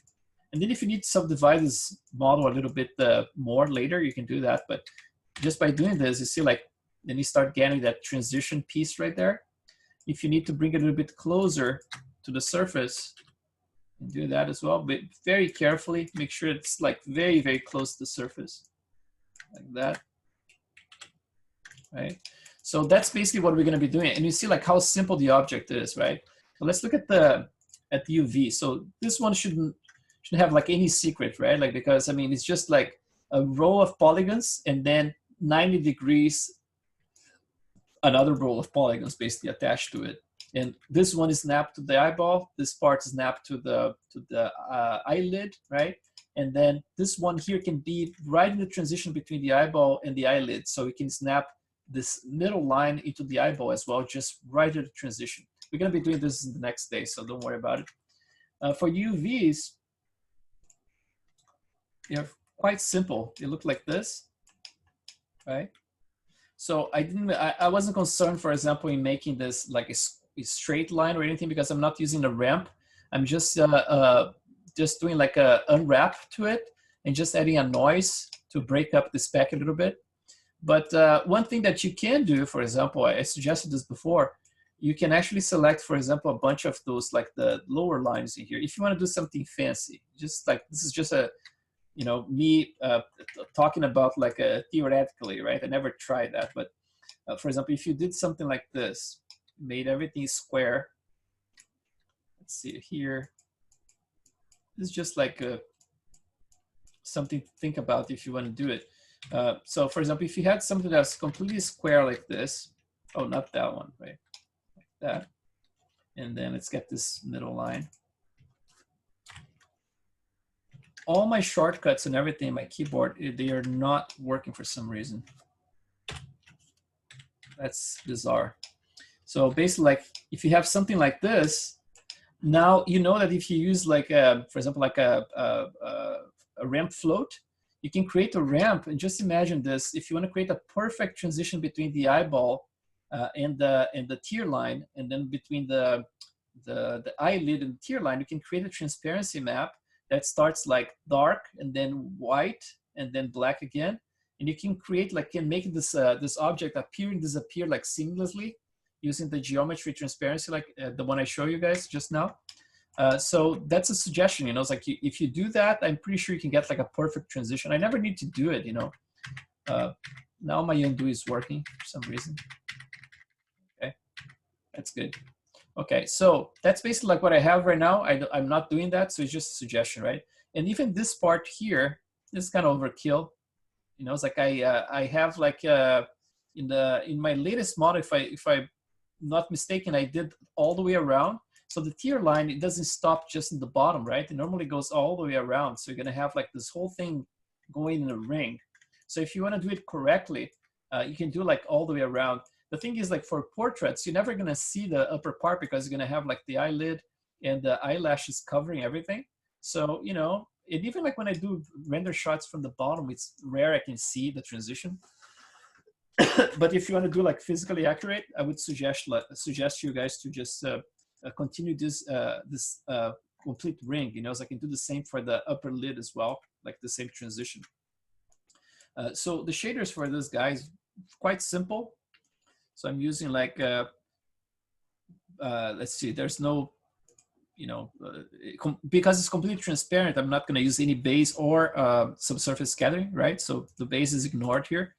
So specular 0.760, and then I have this, again, it's going to be like pure white, basically. You have like 806, but it's basically the same, 811.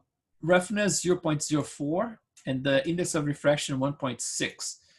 Don't ask me why I have that index of refraction. I think it was based on the feeling, you know, it's like doing the renders and seeing what looks more correct. You could try to go like 1,360, just like we did for the rest. It's kind of similar to water, you know. But for some reason, I think 1.6, I got a better result. All intents, you know, purposes, this is like how I have everything set. But I always do like as a suggestion, right? You can actually poke around and get better results.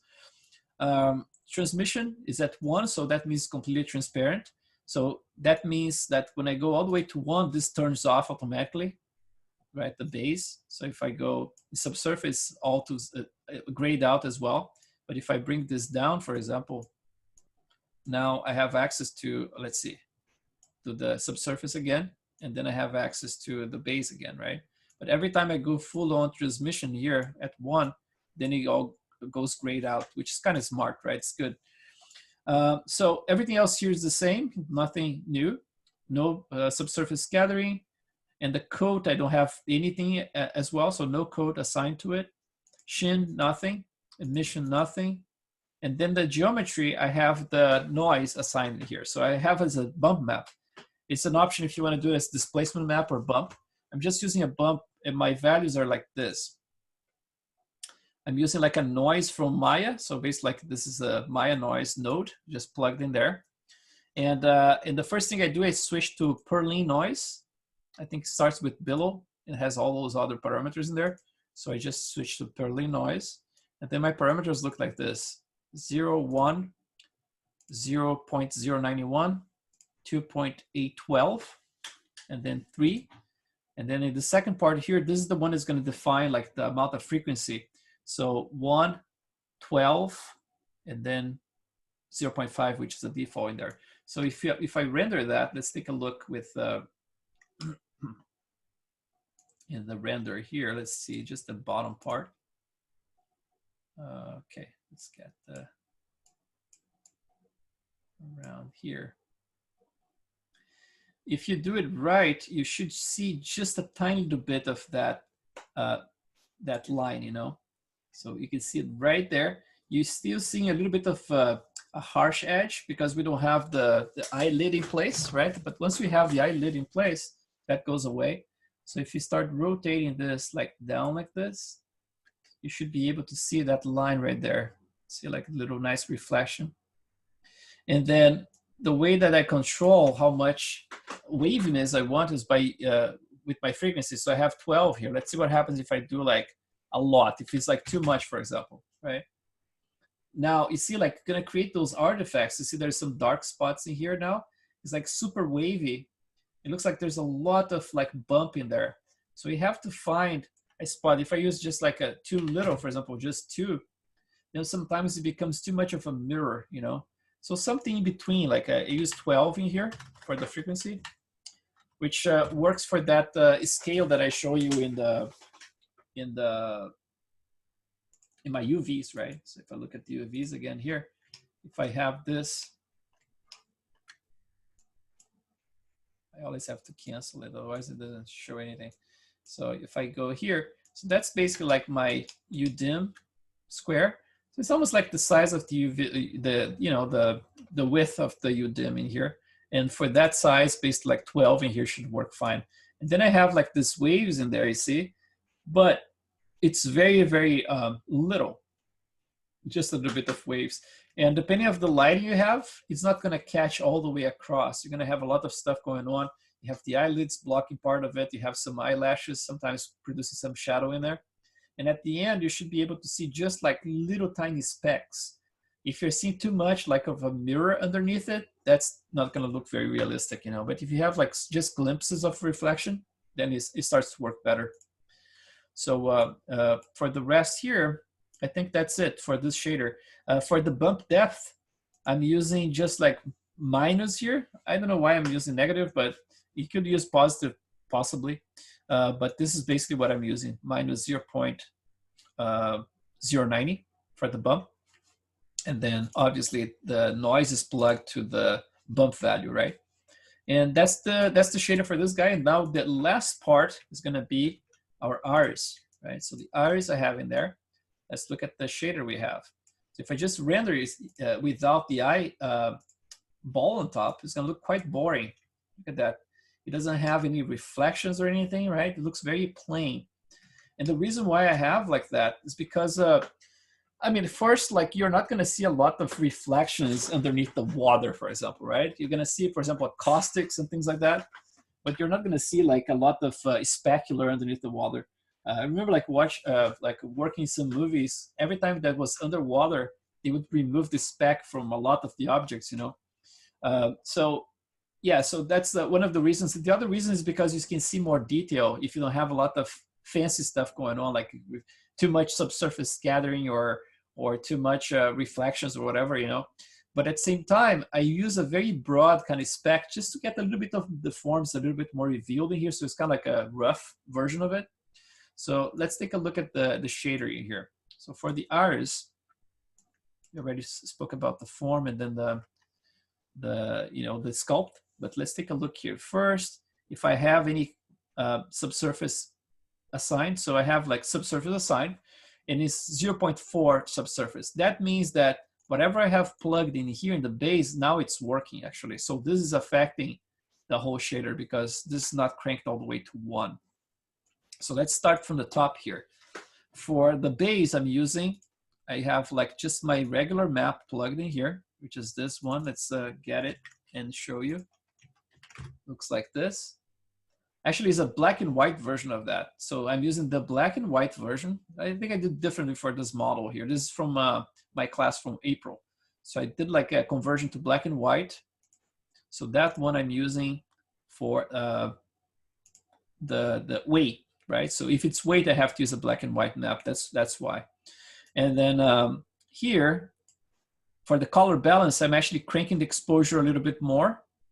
And then the offset, I'm adding a lot of offset. So that means that that map is becoming much lighter than it is when I show you guys just now. So it's probably like the exposure is already higher. And then I'm offsetting everything that's dark in that map to something that's lighter. So the weight, I'm actually, at the end, having something that's like almost white in here, if you just consider like a plain color. But with just like little glimpses of darkness to it, just to differentiate. So that's basically like the base. For the coloring here, I'm using AI Ramp RGB, which is an Arnold shader, right? Arnold node. And then I'm using circular because that's the type of UV you have assigned for the iris. And then I have all those things here. And that's an interesting one because you can change everything. You can basically like remap all the colors just by using this. So if I click this one, for example, here, and I do something very exaggerated like a red, that's that spot right there, right? Let's go back to my color here. Oh, now I cannot undo. Let's see. Undo, set attributes, undo like that. Let's see. Undo. There you go. And then if I go to this one here, for example, let's just crank this on and put the red right here. So is this area here is this red, right? So this way you can actually recalibrate like all the colors. I can actually crank this, look a little bit lighter in that area, right? Darker. It's always going to be dependent of the look of your maps, right? But what I'm saying is that this is very like adds a lot of flexibility in a way that you can actually, remap certain things to create the effect that you want. For example, this area here around the edge, the transparency is going to eat up all the way here. So this is going to be right the edge right here. So right around the edge, I'm actually adding more darkness to it because I want to create that little darker ring. As soon as the transparency starts to pick up like right here, I want that little darkness underneath to create that little effect that you see in the real eye, right? So that's why I have that. But I mean, it's the same principle. Everything else that we did so far, it's like using the ramp with circular, just like recoloring things. If you paint, like if you do a very decent job painting the map the way you should in ZBrush or Mari or whatever, you should not have to do this. This is just like an option if you need to remap things. So basically, like in the color, I'm using just a ramp just to help remapping things, right? But again, so this is basically like 60% of all the effect that you see in the color is coming from the base, and then 40% is coming from the subsurface, right? That's why I have 0.4 in there. So this is affecting, definitely, everything is affecting it, but the subsurface is having influence as well. So we're gonna just minimize this one. For the specular, I'm using 0.25, and then the color here, I have a little bit of a warm tone, You can copy if you want, but you can see visually it's kind of like slightly like yellow-orange, but just like very desaturated version of it. If I crank this one all the way, it's probably not going to make a huge difference because this is just a specular, right? So just like in the specular is very, very much like pretty broad. See, like I have like 0.4 for the spec. If I bring it down, you're gonna see like all those little sparky stuff because there's a noise assigned to it. So that's why I'm keeping like everything kind of, you know, rough. So I run like 400 here, just to actually help with those volumes, to reveal the volumes a little bit better, you know. There is no transition, no transmission, so specular done, transmission done.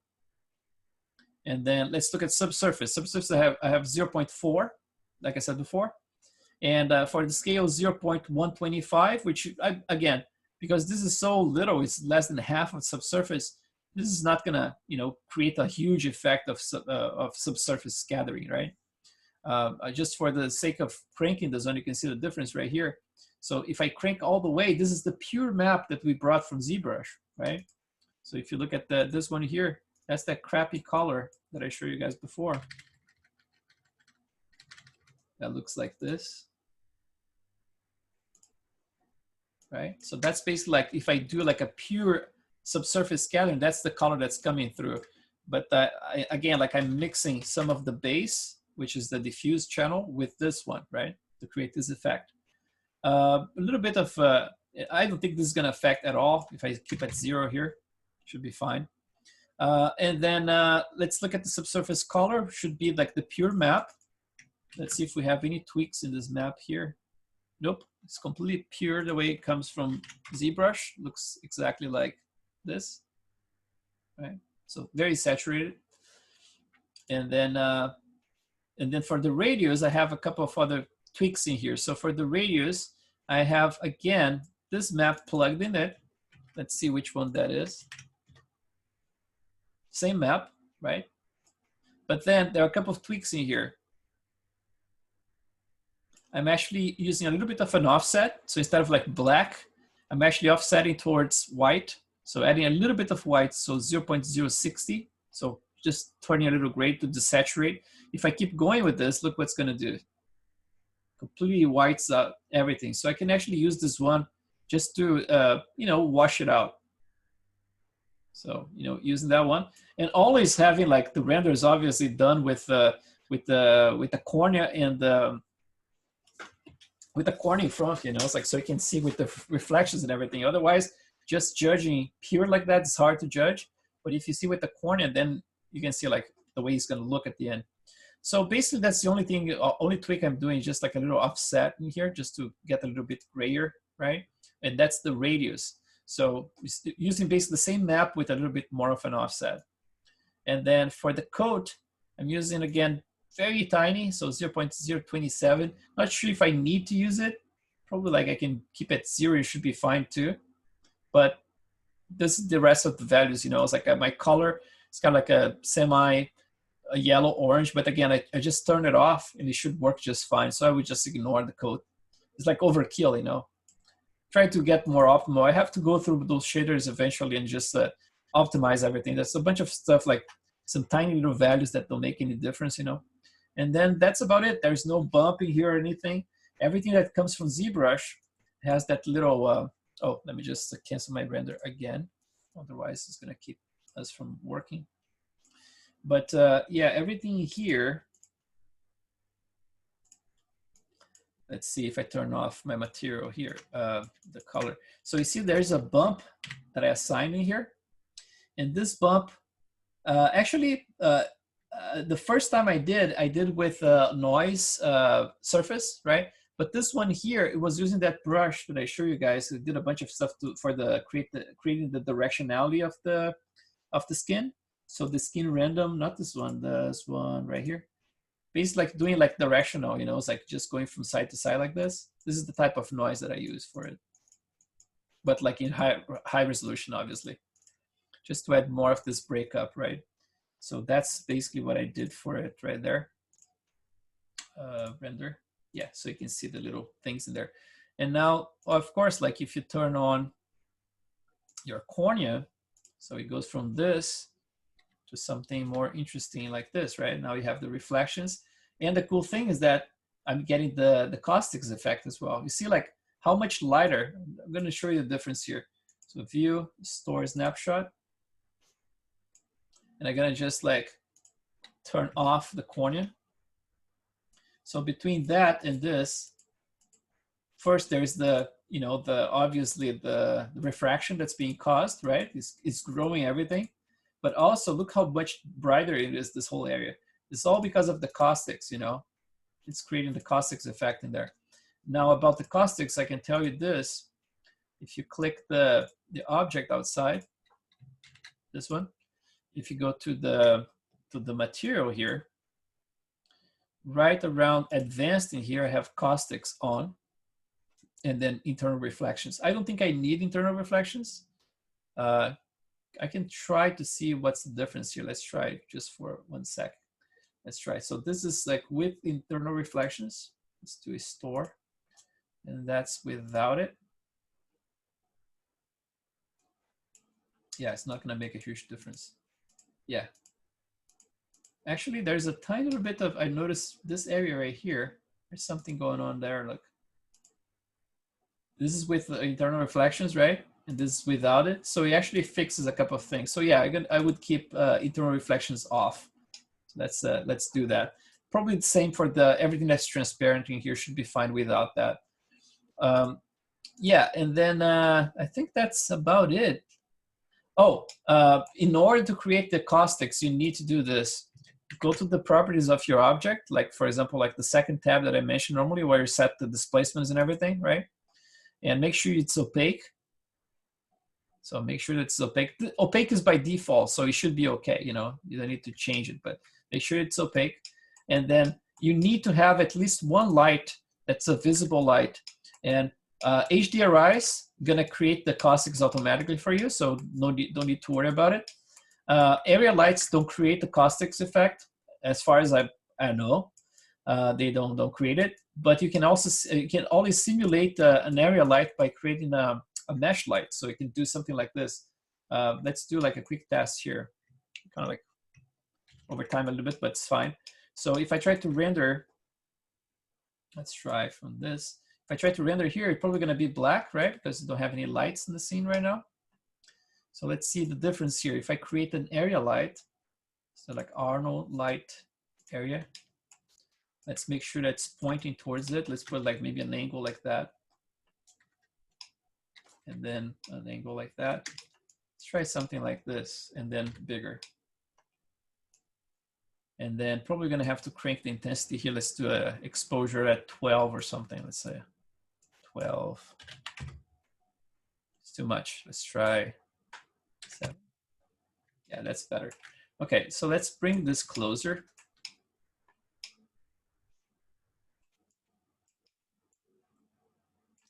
And I think what's happening there is mostly catching the light itself, but without the caustics, right?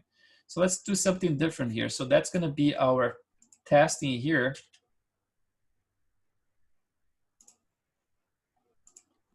Test just like with one area light, right? Let's just save it. So view, store, snapshot. And let's try to do something similar now with a mesh light. So basically you're gonna create a polygon and then a plane. You can move this plane to some similar position. Let's try something like that. I could, like, if I could copy the values and everything and make sure that everything is like perfectly aligned. But here, let's just do like an approximation because I'm a little lazy right now. And then let's do that. Let's get like a very similar size. Bring it around there. How do I zoom out? My mind is a little funky with my shortcuts, man. I don't know what's going on here. Yeah, something similar like that should work. Just a little bit bigger, like that. So if you want to transform this object here into a light, now you can do this. You can just go to Arnold with the object selected, lights, and then just click mesh light. And now he created that stuff for you. It looked like it's changed color, right? It has the color of a light now. So now we're gonna just like go to this area light. We're gonna hide it. And now all we have is this mesh light. So let's see the difference here. I might have to do some tweaking in the intensity. So let's see, here is not rendering anything, right, yet. Let's see if we render it. first let's do a couple of things here. Let's just go to stop. Let's try to find that camera angle again that we had for the eye. I don't think, let's see if it's going to be stored. Something like that. I'm not sure which one was the angle, but anyway, let's go here and let's just tweak this intensity. So I have my exposure there. Let's try to add some more exposure. So let's do like a, start with 12 again. And maybe my normalize, am I pointing the right direction?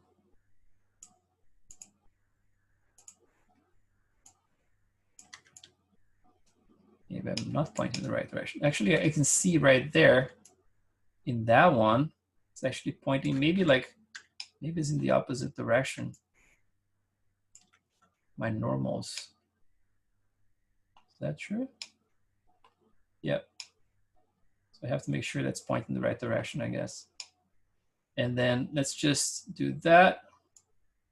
And then this one, let's just reduce to 7 again, like we had the other one. Jesus, my eye is like very stuck, man. Like sticky, you know? I try to stop rendering stuff and it takes forever to stop. There you go, now it's stopped. Let's see, 7. Still too much. Let's see, 4. Starting to get better. 3. Maybe 4 should be good. And then let's just go back in here. So this one here, depending on the number of samples we have, the best way to try is to actually get like just a transparent object and put it on top of a plane without any shaders or anything. So you can see the caustics in there, you know. You might have to crank some of those values. For example, like the samples here, you might have to add some more, maybe like 4 for the samples. Oh, the light has to be visible. So if I click light visible, now we should calculate like whatever, caustics. It has to be visible. By default, the HDRIs do that, but in this case here, you have to turn it visible. And it's an option that the area light doesn't have. But yeah, do some tests with it. And yeah, I think I cover all the shaders. Yeah, I think let's just double check this one here. Just make sure I covered all of it. Transmission, no. Subsurface, we talk about 2. Coat, no. Emission, no. Then geometry. And then just advanced, right? Advanced. Yeah, in this case here, I mean, I'm not sure if you have to have this object cost, it's like producing caustics. I think is like too expensive. I think the caustics you just need in the previous, in the transparent object, but I might be wrong. You know, it's like maybe both objects have to be part of the system.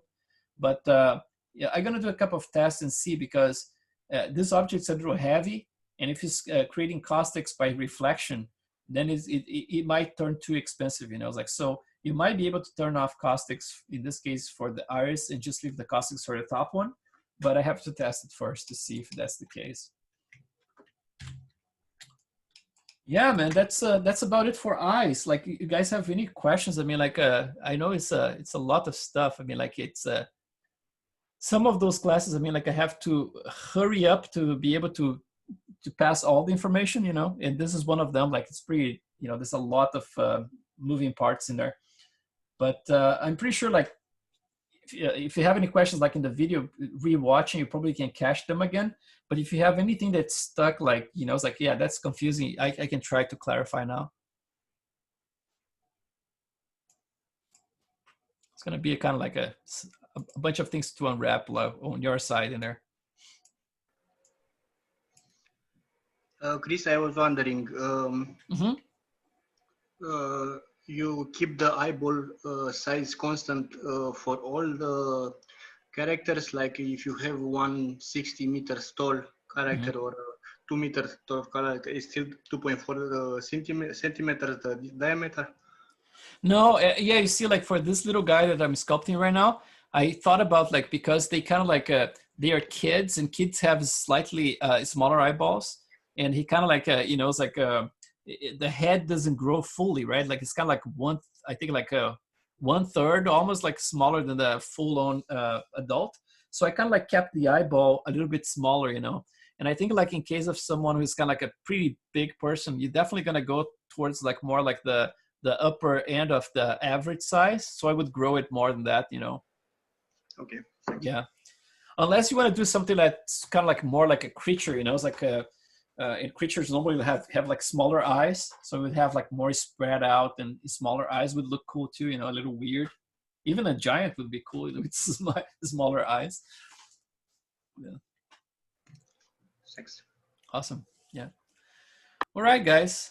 I'm gonna upload that video again for you guys, but since you have access to the previous classes, just around the 3rd week, I believe is the same as this one, like the second class of or second lesson of the 3rd week. You have the time lapse of the eye sculpting there, the iris. And again, like best reference is not my iris, you know, it's like the one I sculpted, is to actually look at the pictures and try to recreate based on what I'm doing, but like recreating something that's more unique, you know, it's like in terms of something that looks better than what I did actually, you know, like something that looks more like real life stuff. Same for the pores, you know, it's like the pores, the way I sculpt and everything. It's kind of like a reference to show you the way I sculpt, but the best reference like for distance between the pores, how much they spread and stuff, is looking at the, you know, close-up images of the skin and trying to mix both, you know, it's like, okay, Chris is telling me to do this way, but I see that here, it looks like they spread a little bit more. So by all means, you know, it's like you adapt in a way that, you know, it's like it looks more correct according to the real life stuff, you know, and take my stuff here with a grain of salt, you know, it's like it works for my characters. I mean, like, if you look at my work, you know, it's like the previous models and everything, they are very convincing in a way that the shaders work like for eyes and stuff. So if you simply copy everything I did here today, you should get like good results from the get-go. But then if you want to experiment with stuff, you know, it's like there is always like that thing, okay, now I picked an HDRI that the eye is not behaving exactly like that, right? So instead of what Chris did in there, I'm going to actually crank the specular a little bit more.